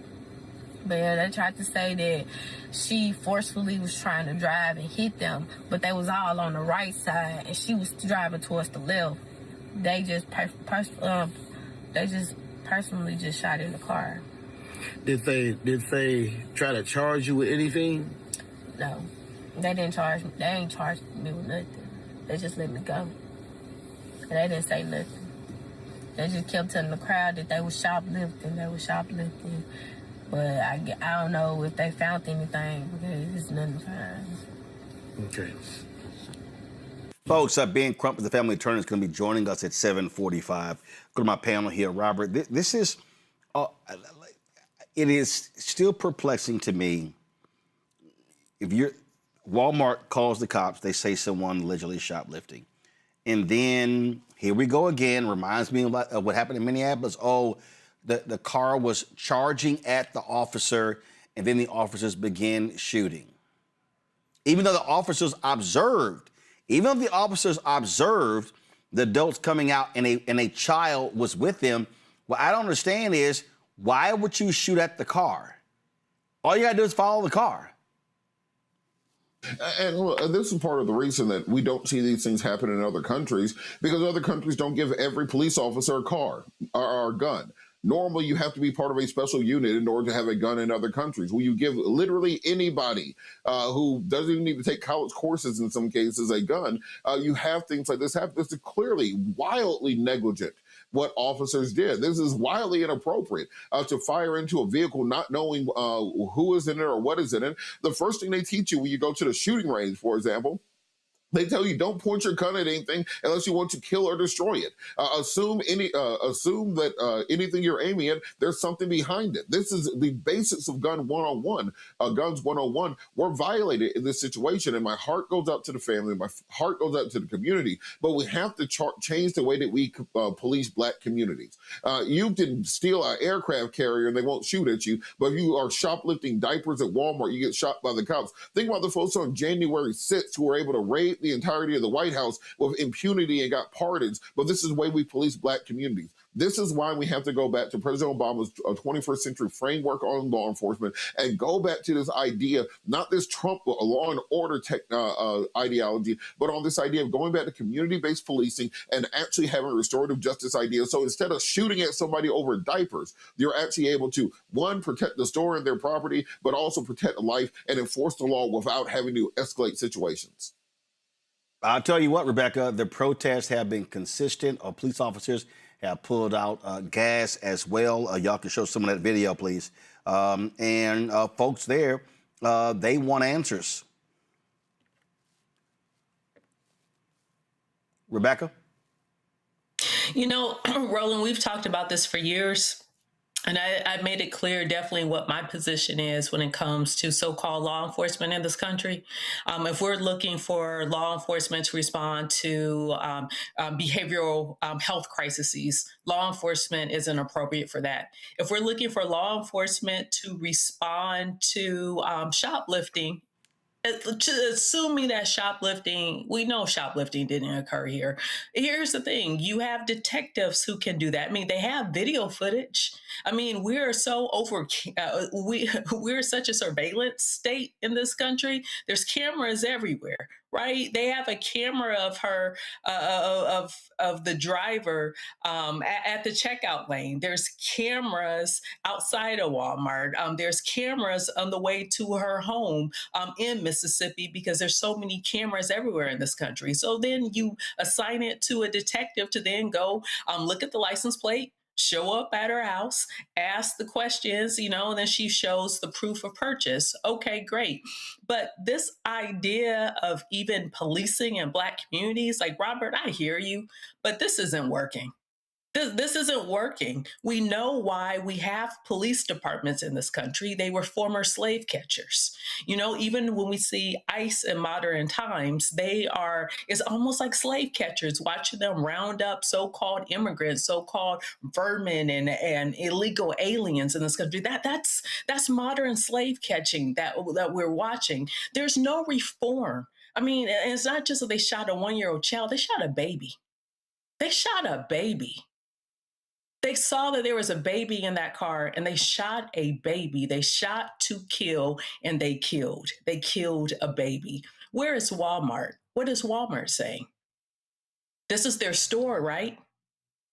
Is it always their policy to ignore all the camera footage that they have and instead invite law enforcement that we know has been very violent to these very communities, to Black communities in this country? What is Walmart's official position here? Does Walmart stand with the killing of this baby, the killing of this child? Where are all the pro-life people? Do they stand with the killing of this baby? Doesn't this baby have rights? You know, there's a lot of hypocrisy here, but policing in Black communities isn't the answer here. Joy? And we also need to end qualified immunity. Training isn't it. The problem with, yes, we want 21st century better policing. Absolutely. We want what Rebecca is talking about, different types of people to provide interventions. But in this case, there would be a police response. What we need is something on the police side to give them pause, to say, if you make this kind of mistake is a mistake that's going to cost your family its generational wealth.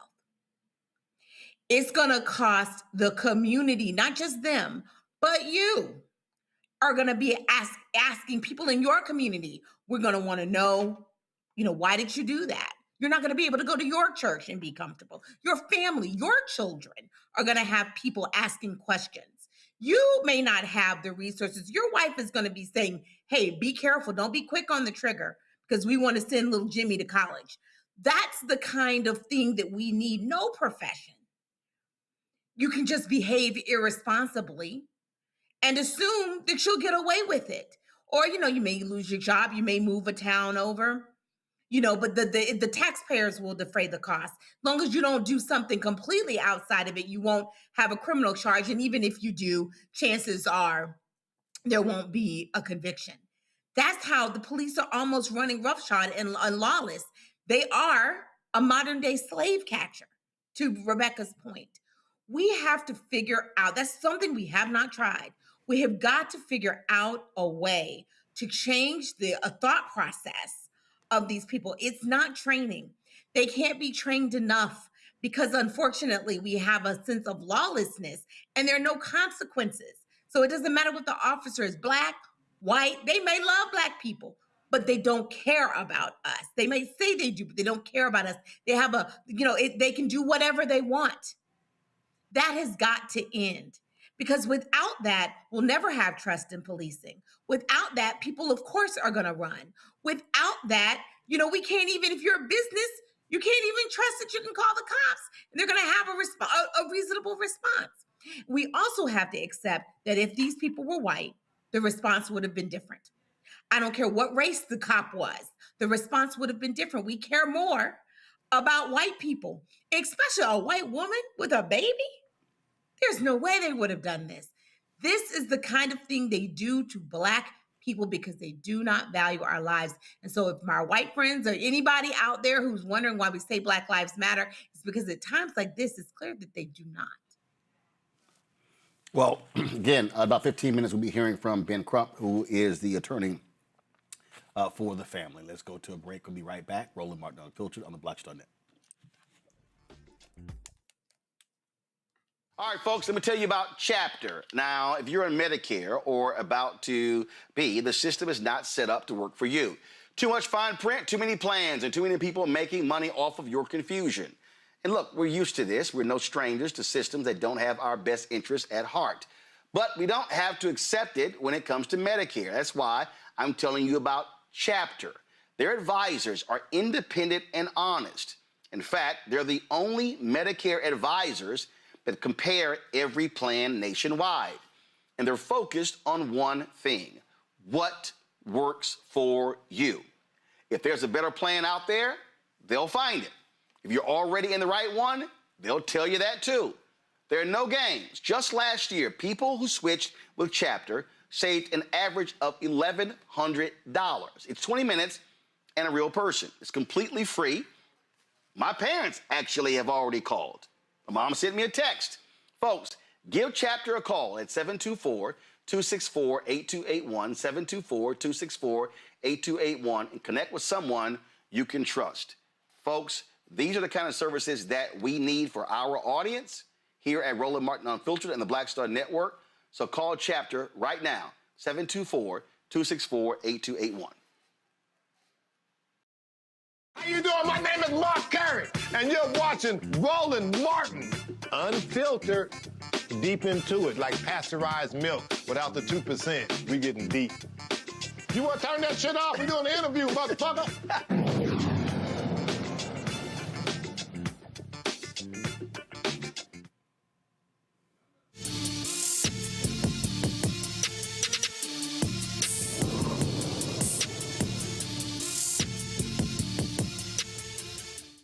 On Friday, the nation will commemorate the only federal holiday that acknowledges slavery. Juneteenth is recognized as the day Union troops, along with a lot of black troops, arrived in Galveston, Texas on June 19, 1865 to enforce General Order Number 3. The order announced that all slaves who were free upon the surrender of the last Confederate stronghold. This order arrived 2 years after President Abraham Lincoln's January 1st, 1863 Emancipation Proclamation. Texas officials, racists there, just totally ignored that, and they kept enslaving people.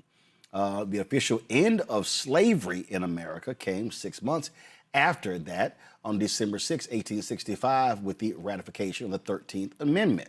Now, a lot of people have talked about Opal Lee being the grandmother of Juneteenth. It's true, but remember, Juneteenth was a state holiday in Texas long before it became a federal holiday. In fact, it was June 7th, 1979, when in the last hour, on the last day of the legislative session, it passed in Texas. That was June 7th, 1979. The person who led that effort was longtime Houston State Representative Al Edwards. He, of course, fought for a number of years to get this to become a state holiday, and it finally happened. So 1980 was the first year it was celebrated as a state holiday in Texas. Over the years, until his death, Representative Edwards traveled around the country talking to other legislatures, telling them how they should make the move as well. Joining us now is his son, Jason Edwards, who is chair and president of the Juneteenth USA. Jason, glad to have you here. Part of this effort with Juneteenth USA is for your father not to be a forgotten person in this, correct? Yes, thank you for having me on today, Brother Martin. Yes, Juneteenth USA is definitely here to advocate for the holiday, definitely to help nonprofits and for-profit institutions onboard the holiday to increase adoption of the holiday, but also to make sure that Texas history is taught about Juneteenth, and yes, to preserve my father's role in that in all of the rush of the federal holiday was lost, I believe, in that process. And the reason I think that history is important, I said yesterday, I was at my parents' church in the Dallas area on Sunday, and they had a sister who got up and she gave the history of Juneteenth, and I was sitting there leaning on my mom. I was like, how she leave out? It was a Texas holiday. And when the service was over, I walked up there. We actually happened to go to Texas A&M together. And she's not a native of Texas. And I said, hey, you left out something important, that it was a state holiday. She had no idea that it was a state holiday in Texas. And when I listen to these people complain about Juneteenth, I'm like, y'all, you need to understand, y'all can yell and complain, but understand that this was a Texas thing. That's why June 19, 1865 is so important. And what then began to happen was other African Americans in other states. It spread to Louisiana. It is spread to Alabama, Mississippi, Florida, other states as well, when people began to learn about it. So it has always been unique to Texas because of the circumstances. It's that's very true. I mean, all of what you said is exactly correct. The holiday, when the holiday passed, Dad started Juneteenth USA in 1979. And I tell people when I speak to corporations, he didn't create Juneteenth, Texas. He didn't create Juneteenth Third Ward, where I grew up. He created Juneteenth USA, Juneteenth for the United States. And so the idea that that Juneteenth needed to be a federal holiday was his dream from the very beginning. And so his process of getting other states to adopt the holiday became evident to me when I was in college, because I would call him, and during Senate, he would be in New Mexico or he'd be in Missouri. And he would say, I'd say, Dad, why are you in Missouri? He'd say, boy, I got this holiday passed in Missouri and they're picking up the legislation. So I'm speaking on the House floor. And so what happened was when Dad finally, we had to take him out of the public eye due to a car accident, as you're aware. 45 states in the Union were celebrating Juneteenth as a state holiday. That was before any of the leaders that are involved with Juneteenth today started their activities. And so I always tell people I appreciate what Miss Lee has done because she played an integral role. We had to pull that from the public eye before she started her walks around the country and around the state of Texas. And so, but the beautiful thing about how it all worked together, she was walking in states where Dad had already gotten the bill passed while she was still a school teacher in Dallas. And so she picked up when his health failed and brought what I call the power of the people to the holiday. There's three forms of power: political power, power of the people, and financial power. And she brought that power of the people attention to it, but the political path had been laid over a 40-year period before 1990. I mean, before 2020, when I believe she said in a documentary she got involved. But it was very important what she did. I commend anyone who's 90 years old that gets out in the Texas heat to do anything. And picking up Juneteenth and advocating for it was very special to watch her. And again, I think what's critical here, what you just said, that 45 states had already began to celebrate Juneteenth. And so that groundwork had been laid, that been paved for it to go federal and for the national holiday. And one of the things that I've said since it became a federal holiday, that it was just critically important for people to learn about the history of it, because it really pissed me off when it happened. I saw these black people on social media. Didn't nobody ask for this? And I'm like, y'all don't know what the hell y'all talking about. And it was actually offensive to a whole lot of black folks from Texas. Yeah. So I saw some of that energy, and what, Dad used to tell us this term about politicking when we were growing up. Anytime he was doing anything regarding politics, and Brother Martin, you've known him forever and has seen a lot of his political actions before he passed in his 27 years. The holiday is one of the tools in the quiver of making sure the United States honors our ancestors. The process, if as a community we watch the process of Americans having to pause, tell their kids, digest, recognize, and commemorate the impact that American-born citizens that were enslaved by its own government made an impact on this country, and not just breeze past it. Dad was inspired to make this a holiday because we would go from, I believe, Memorial Day and breeze right past to 4th of July. And our history was sitting right there in Texas, but it wasn't being recognized.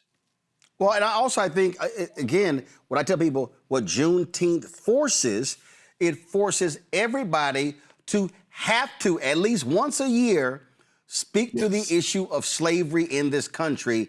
And that's also why this day, Juneteenth, is critically important. Yes.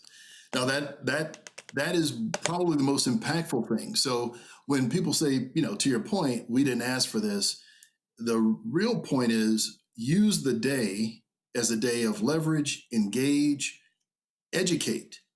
Voters that are educated as to what happened. There are many people who run companies that I'm in partnership with or in business with or in association with that don't know our history and don't know what we did for this country and don't know about the Homestead Act and don't know about a lot of things that happened at the beginning of this country and how when their ancestors came here through Ellis Island, 300 years after we had been, 400 years after we had been here building the country and the railroads and the buildings, they participated in the American dream that our ancestors had built. And on top of that, the Homestead Act gave them 182 million acres of American soil to begin their financial base on. So use it as a day to educate, which then affects policy and hopefully affects votes and hopefully affects those who represent us in the halls of Congress. Well, also, and I think people need to also understand that Juneteenth celebrations in Texas were not just about picnics and parades and barbecues and concerts. No. It was voter registration. It was teaching people. It was doing all of those different things. Yes. Yeah. So this year, we were really impressed on every speech I give that civic engagement is the top priority. I always tell folks when they say, how do I celebrate the holiday if they're not from our community? And I'll tell them, well, there should be some commemoration. There's definitely celebratory.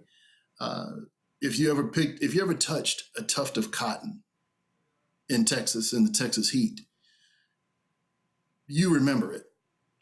And to have to do that for a lifetime, you have an idea of what our ancestors went through. I'm a descendant of Texas slaves, as many of us that are watching. Yep. And, you use that, but also civic engagement. And Brother Martin, I've got a quote from Dad that he used to say after elections, that half of us that are eligible to vote are registered, and half of our registered voters actually show up to the polls. So we're literally fighting with one arm behind our back. And in a world where politics is just policy and the allocation of resources, we're not playing with our whole team on the field. Yep.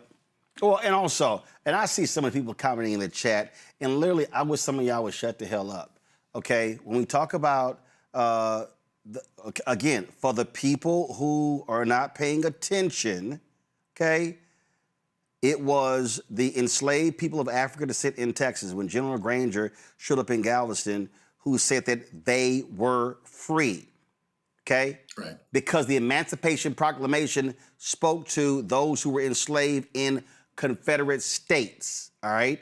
Yeah. That's what they were celebrating. Now, do we know that people were still enslaved in other parts of the country that were not a part of the Confederacy? Yes. Do we know that slavery was outlawed when it was ratified by the states in December? Yes. But the point is, the black folks in Texas celebrated because they were freed because they were a Confederate state. Now, y'all need to stop all this little silliness like, well, it really wasn't this, really wasn't that. So the point is they celebrated their freedom. And so because that happened, then it was, okay, and what y'all also don't seem to understand, all the people running around who keep commenting, all right, well, it should have been in December, whatever, but it's not. And so the whole point was you use Juneteenth to create a national momentum to force America to have to honor enslaved people. Some of y'all getting hung up on the goddamn dates.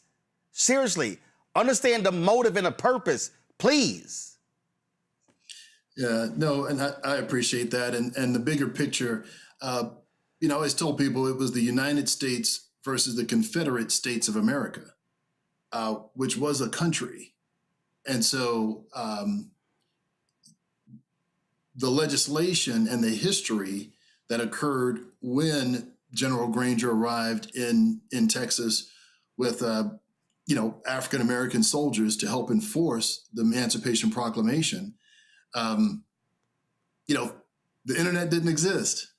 But historically, the Confederate States surrendered, and we got the Emancipation Proclamation, which was the prevailing document, enforced. So that was a celebration. And the theory is until we're all free, until all of us are free, we're not free. And so adopting that holiday and using it as a cudgel and a day to engage is the larger point of this discussion. But yes, we are aware of all of the history and illegal slavery still existed in a lot of places beyond the end of slavery as we know it in this country. And then someone says, well, most states have emancipation days. No, they don't. Most states don't have it. Actually, only about 20 states have emancipation days. Yeah. I wish y'all stopped saying shit that can be easily fact-checked. Just saying. Just saying. Well, actually, so one of the things that we did, I totally forgot I had, people sending me all kind of stuff. I totally forgot I had this. And so that's why I hung up. Someone sent me actually a Juneteenth flag.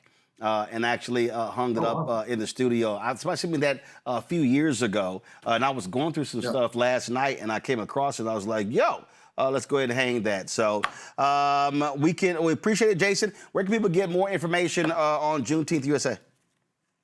Oh, thank you. So www.juneteenthusa.org.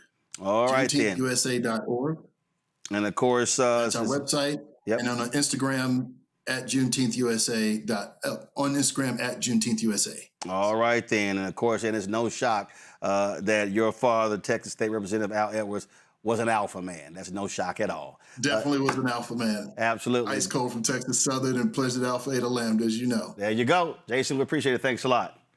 I'm gonna have my panel speak on this after Ben Crump has now joined us, and so let me go to him right now. Ben, we were talking about this story out of Mississippi. The police are already coming up with their story, saying that the car that was carrying this one-year-old kid almost hit an officer, and that's why he fired. But I was looking on social media, and several people are saying that there's cell phone footage of the incident that shows that was not the case. Yeah, and that's certainly been articulated by the mother of Corey Wiley. The fact that she said that the car was going away from the police, but even Roland Martin, they were notified that a person was shoplifting for Pampers. Now, this was not our client, not the mother. This was somebody who she was with. But just the fact, if you're taking Pampers, how dangerous can you be? Like, is that something that you use deadly force on? And so it's troubling on many levels, the fact, Roland Martin, that if it were as they said it was, why haven't they released the Walmart parking lot surveillance video? Because we know Walmart got video everywhere. Right. Why haven't they released the body cam video? Why haven't they released the dash cam video? You know, be transparent and show us that your officer had to shoot and kill this one-year-old black baby, because we think it was unjustified, and worst of all, it was broad daylight. It was unnecessary. The lady held the baby up saying that I have a baby in the car, and they shot anyway. I saw one account also that the officers observed two adults leaving with the child out of the store and getting into the car. So if they observed that, they knew that there was a child. Yeah, man, it's so heartbreaking, Roland.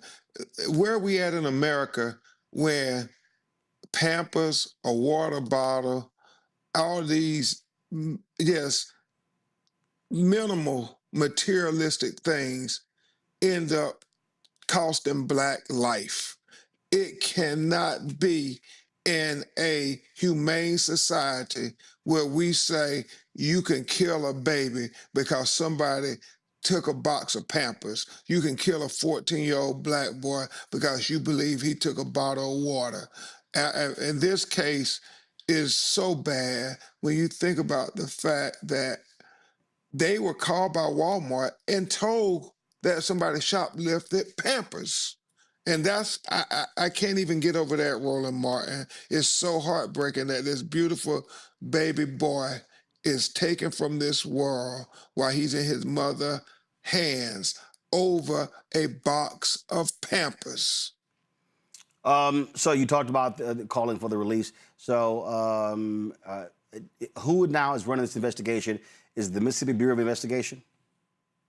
It is, Roland, and they've released the name of the police officer, and now our office has gotten many calls about where this person, they believe, used excessive force on other black people.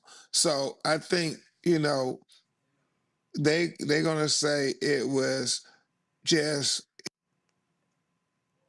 Looks like we lost Ben Crump there, so hopefully we'll get him back. Let's go to a... okay, there he is. Louis apologize. Okay, all right. Okay. Go ahead.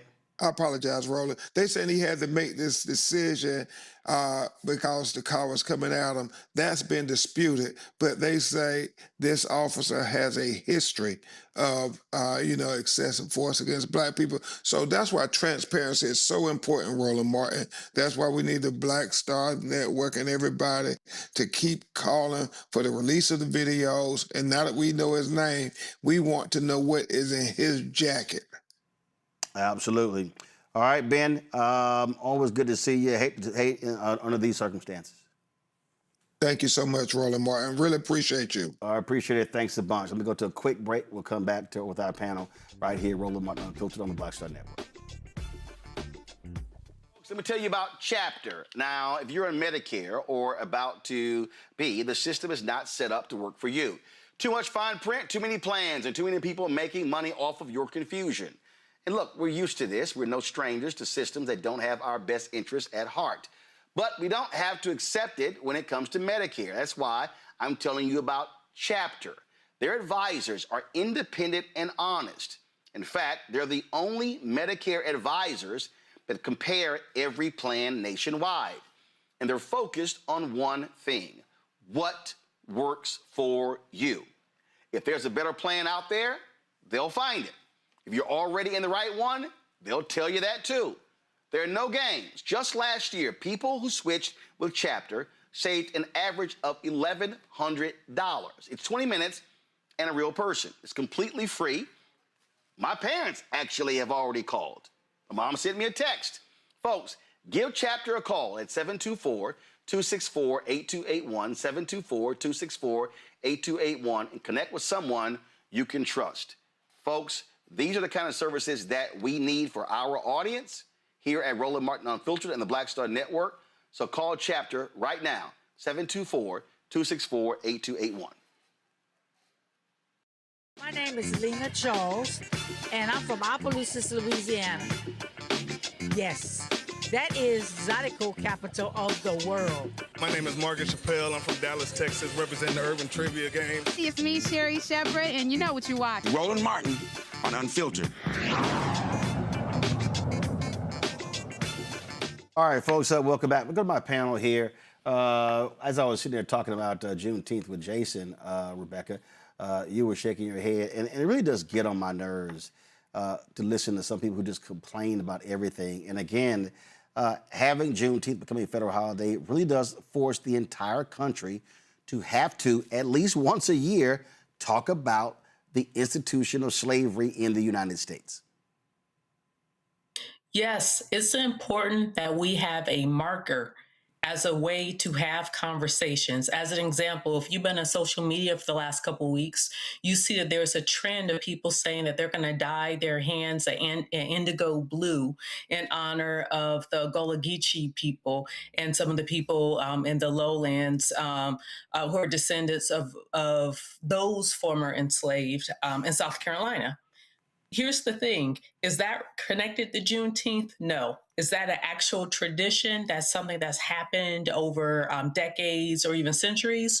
No. But one thing that came out of the discussion online is that in South Carolina, they have their emancipation date. So the purpose of Juneteenth is to be an educational inflection so people can learn more. Because one thing that we understand, especially in this administration, is that there's a real push to remove Black history, to erase the Black people from this country. So that's the point of it. I am a descendant of those who ended slavery in Texas. So my history and connection to Juneteenth is different from other people's history. In fact, my family's town, Pelham, Texas, in 1930, they formed a Juneteenth committee. But even to our guest's point, those early Juneteenth celebrations during Reconstruction was around civic engagement. It was food, it was community, it was people gathering together, it was people honoring ancestors, it was people registering Black men to vote. So all of those things were happening. There were speeches.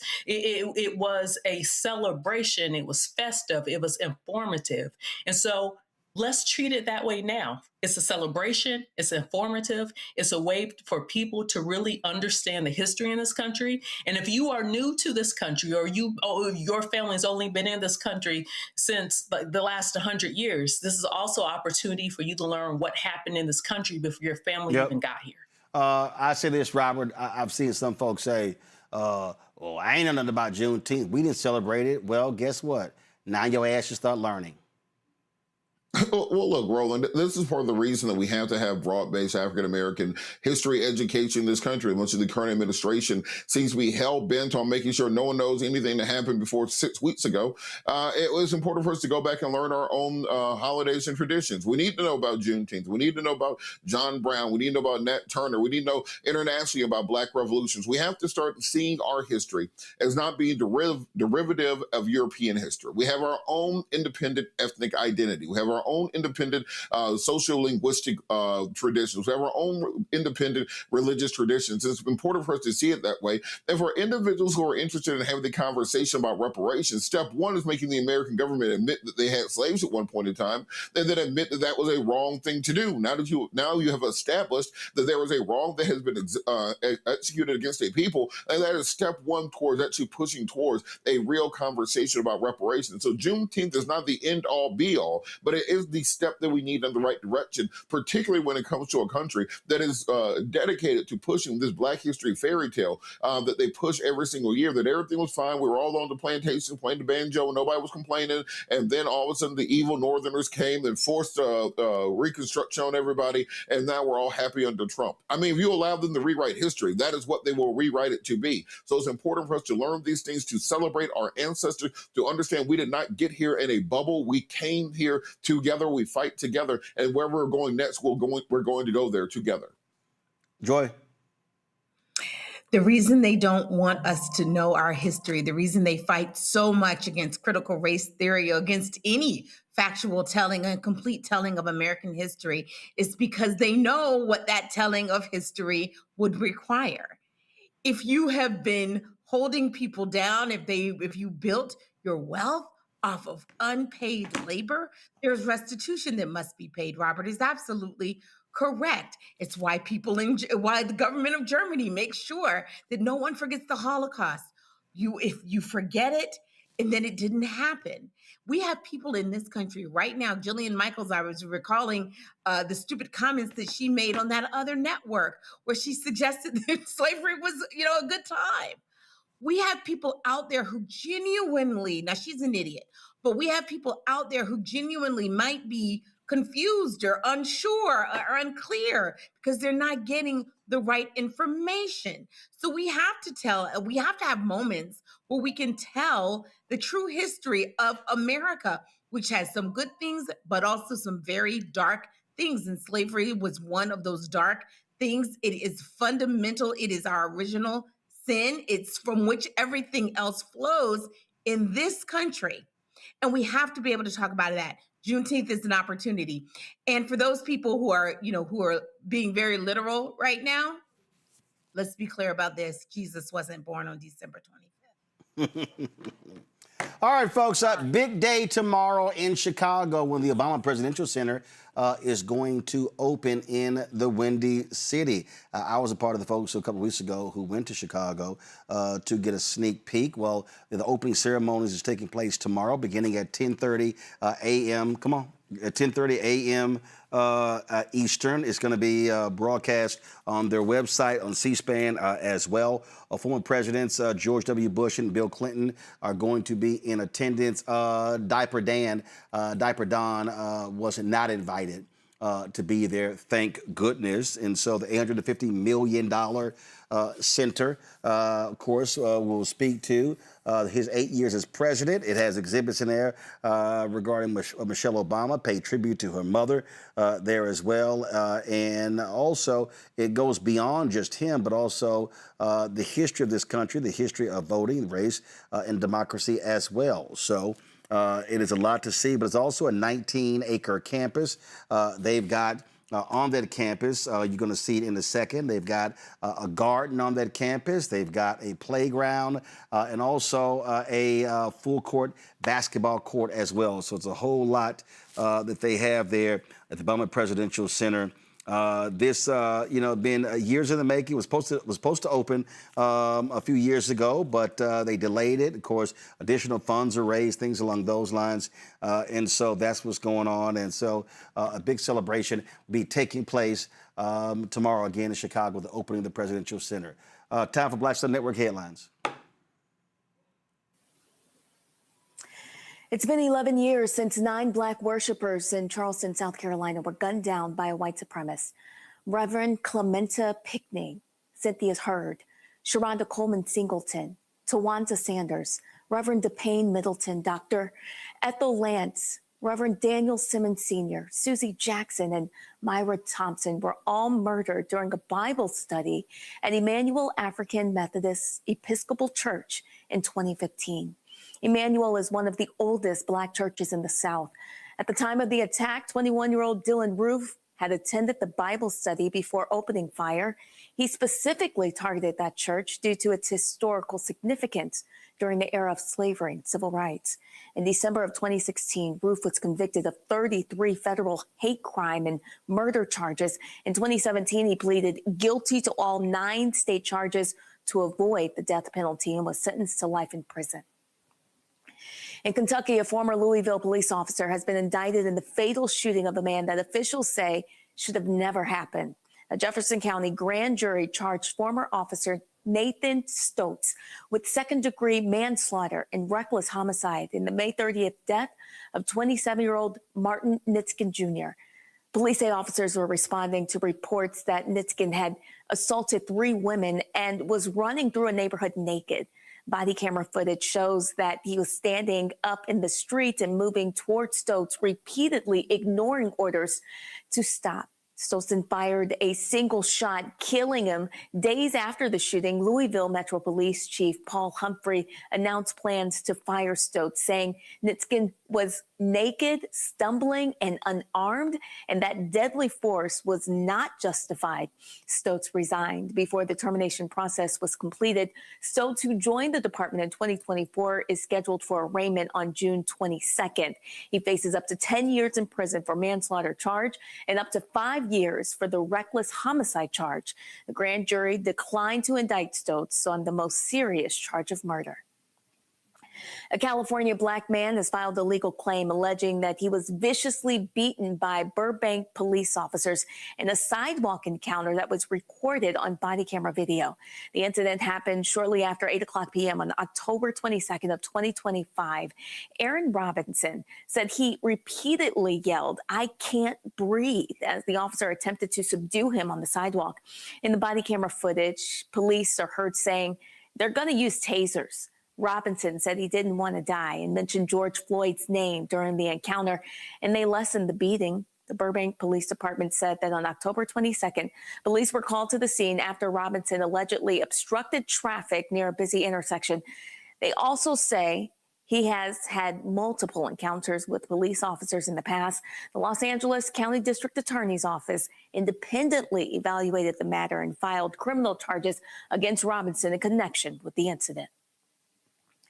In Tennessee, a federal grand jury returned a 6-count indictment against Shelby County General Sessions Court Clerk Tammy Sawyer.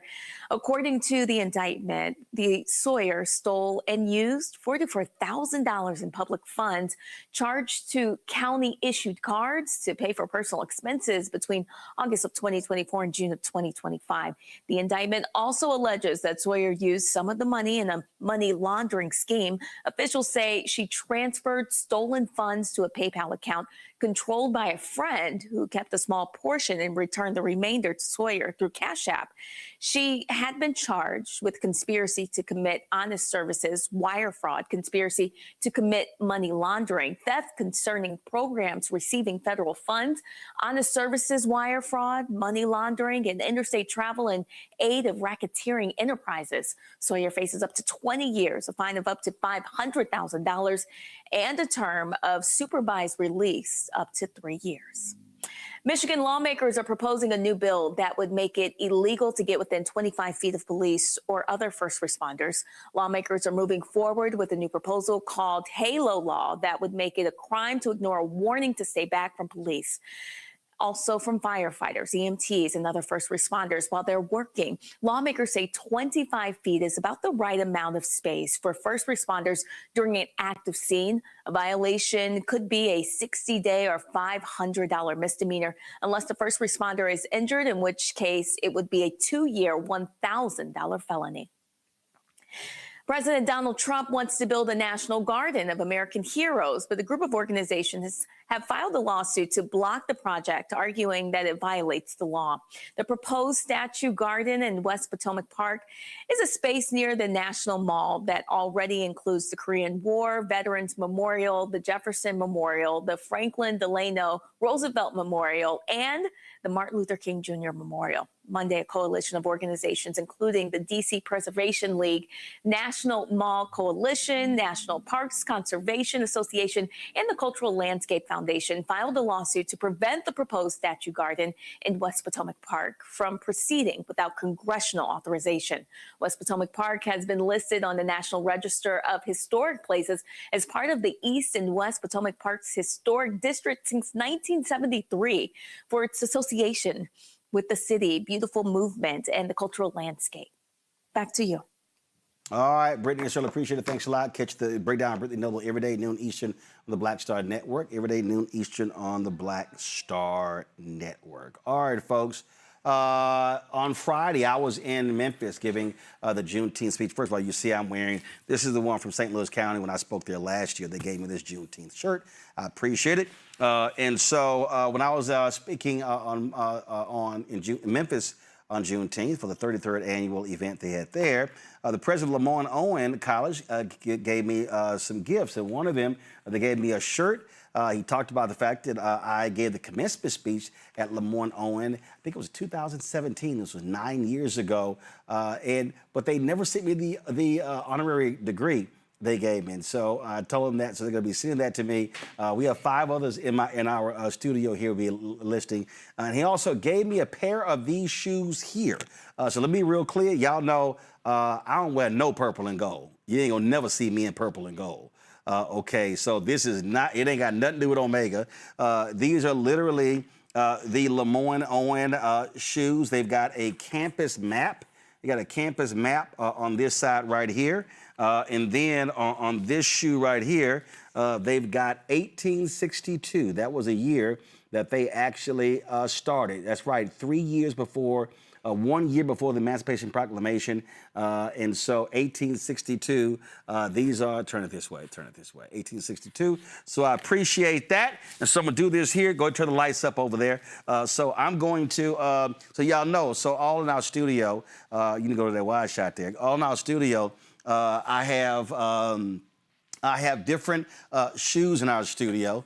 That's right, hit the lights on the other side over here. So you see over here in our display, I got these Air Force Ones that I got at the YouTube Black event. I've got these Nike Black History Month shoes. The folks with Georgia Stand Up, I think it's, the New Georgia Project, they had these specialized Pumas of people celebrating here. These are the Colin Kaepernick shoes. And these are my man at Eastside Golf. They had these shoes here based upon, they're called 1961. That was when the PGA Tour got rid of their Caucasian only rule. And so let me see where I'm going to do these shoes here. You know what? I'm going to do them over here. So know what I'm going to do. I'm going to go ahead and move these books. Over here for the meantime. And so Nike, y'all ain't cutting us no checks, so y'all gonna get demoted. So Nike, y'all, these shoes here gonna go down here.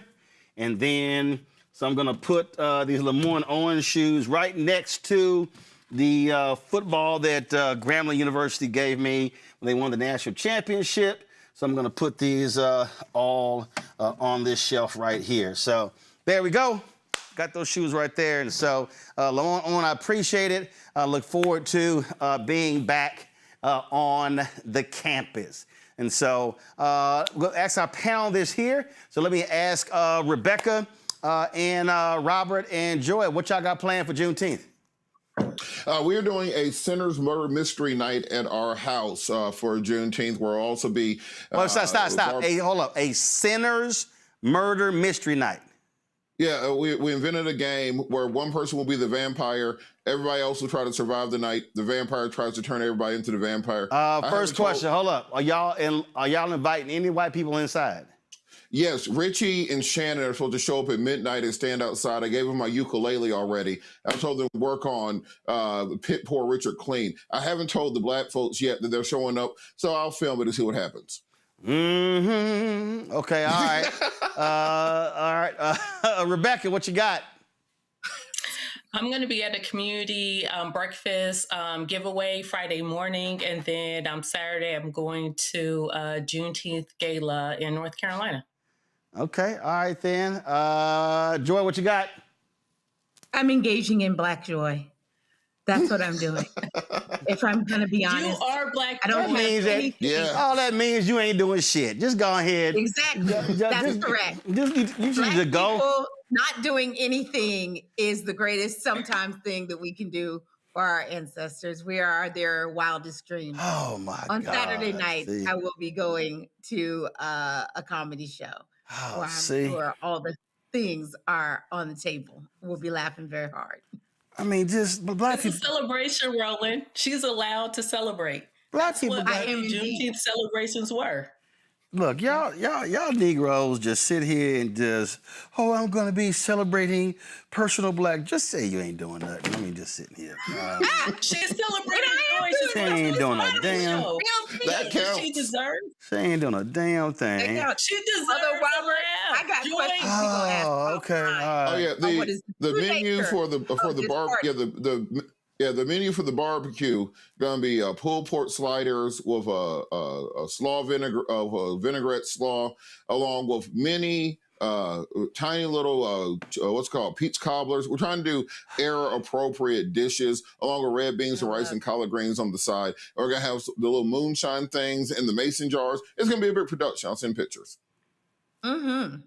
I'm surprised y'all not gonna have no damn gun range with your ass.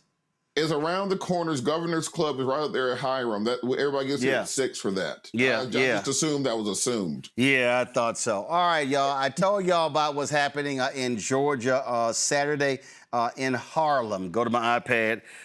When we fight, we win. It's Freedom Summer, Juneteenth week of action. There's the Adam Clayton Powell Jr. State Office Building Plaza. This will be taking place. And so go to freedomsummer2026.com. freedomsummer2026.com. It begins at 1 p.m. So that's taking place on Saturday in Harlem. So y'all look forward to that. All right, folks, before we go, HBO has their documentary, the Questlove documentary on Earth, Wind, and Fire. And a couple of years ago, I sat down with the homies, Ralph Johnson, Verdine White, and Philip Bailey, to talk about them. And so you can go to our YouTube channel. You can see this incredible interview I had with them. We shot this. We were in L.A., and they talked about why they've had such longevity and success. And so here is a part of that interview. Yeah, I think it's every 1 minute and 15, right? 30 seconds or something like that. An Earth, Wind, and Fire tune is being played on the radio on the globe somewhere. So I guess that's 24 hours of Earth, Wind on the planet Earth, I guess. That is crazy. That is crazy. It's a good problem to have. Oh, yeah. No, it's a good problem to have. Because it's so many people. I had a discussion the other day, and we were talking about, do you want to have that short, massive success, or do you want that long term? And I just still think, when you think about Otis Williams, the last survivor of temptation, and even though he's the last original temptation, audiences still want to hear that sound. They want to see those steps. When the Queen was alive, Aretha Franklin, when Patti LaBelle performs, and again, folk, they still, to your point, they're remembering where they were. They're remembering how they grew up. It was prom. It was first time they made love. It was whatever. And music is always associated with those hallmarks or those points in our lives. Do you think those days are gone, though? I mean, just in the climate that we're in, because before music took up the space was there for the music to take up so much a part of our lives and stuff, people's lives. Now it's just a real small slice because of everything else, all the other digital No, I think here's the deal. I think out of all the influences, the reality is music is separate and distinct from everything else. Because at the end of the day, it's everywhere. Television is not everywhere. But so whether you're in the car, whether you're at the party, music is going to be there. In fact, so I'm leaving a place. They said, well, we're going over to this hotel. And we say, okay, is it an after party or is it folk hanging out in the lobby? And then they said, I don't know. Then somebody said, oh, they have a DJ. We went, it's an after party. We were not interested in the hangout in the lobby part. Right. No, it had to be music there. So that's why, and I think even some artists today, their song with the party, again, a Beyonce song comes on, Too Short comes on. There still are. Yeah, I think it's every 1 minute and 15, right? 30 seconds or something like that on Earth, Wind & Fire. Do this here. Go to our YouTube channel. You can see the whole interview with those three founding members of Earth, Wind & Fire. It's a fabulous conversation, and I appreciate them sitting down and chatting with us. Ralph Johnson has a book coming out on his life and career, so we look forward to that. And I was texting all three of them just the other day. They returned from Hawaii back to L.A. And next couple of months, Earth, Wind & Fire is going to be on tour with Lionel Richie, my alpha brother. So y'all know I'm going to have to go see them in concert. And so that's going to happen as well. So let me thank Joy, let me thank Robert, let me thank Rebecca for being on today's show. I certainly appreciate it. Thanks a bunch. Folks, don't forget to support the work that we do. Join our Bring the Funk fan club. Your dollars supports the work that we do. Perfect example, we went to L.A. We did a bunch of interviews with Earth, Wind & Fire and Malcolm Lee and Mark Curry and so many others. We do that work. The stories that we cover, the news that we cover is all important. So when you support us, you're supporting this show, the 5 other shows on the Black Star Network. And so if you want to contribute via Cash App, use a Stripe QR code. You see it right here. If you're listening, go to blackstarnetwork.com. That's for credit cards as well. Checks and money order, make it payable to Roland Martin Unfiltered. P.O. Box 57196, Washington, D.C., 20037-0196. PayPal is R. Martin Unfiltered. Venmo, RM Unfiltered. Zelle, Roland at RolandSMartin.com. Roland at RolandMartinUnfiltered.com. Download the Black Star Network app. Apple phone, Android phone, Apple TV, Android TV, Roku, Samsung Smart TV. If you want to get our Roland Martin Unfiltered swag, go to shopblackstarnetwork.com. Shopblackstarnetwork.com. And if you want to support the Black-owned products in our marketplace, go to shopblackstarnetwork.com. Everything that you see in this studio, all of these products right here are available on our shopblackstarnetwork.com. I mean, we've got hats and shirts and dolls. We've got candles. We got car solution. We've got skincare, beauty care, sauces. You name it. We've got a sweet potato flour cake mix. We've got treats for animals, watches. I mean, all sorts of stuff. Let's see, backpacks, crossword puzzles. Even got black-owned toilet paper and tissue. That's right. And so support of these Black-owned products is critically important that we invest in Black-owned companies again. And then when you support them, buying their products on our website, you're also supporting what we do here. So go to shopblackstarnetwork.com. Shopblackstarnetwork.com. Don't forget to support the other fan base. Download the app. Follow me at Roland S. Martin on fan base. And support the shows that we have on the network every Tuesday. We stream A Balanced Life, Reverend Dr. Jackie Hood Martin. Every Wednesday, we stream The Other Side of Change with Bria Baker and Jamira Burley. Of course, every Thursday, we have, Second Opinion with Dr. Ebony Hilton, our health show. Every Friday, The Black Table with Dr. Greg Carr, as well as Roland's Book Club. And so that is every single week. So when those are all the shows that you see right here on the network. So folks, that is it for this Wednesday show during Juneteenth week. And so we appreciate, and again, I don't know who sent me this Juneteenth flag. I appreciate you sending me this flag. Shout out to the people in St. Louis County who gave me this shirt. I spoke there last year. I had a good time there as well. And so that's it, folks. I will see y'all tomorrow right here, Roland Martin Unfiltered on the Black Star Network. Holla!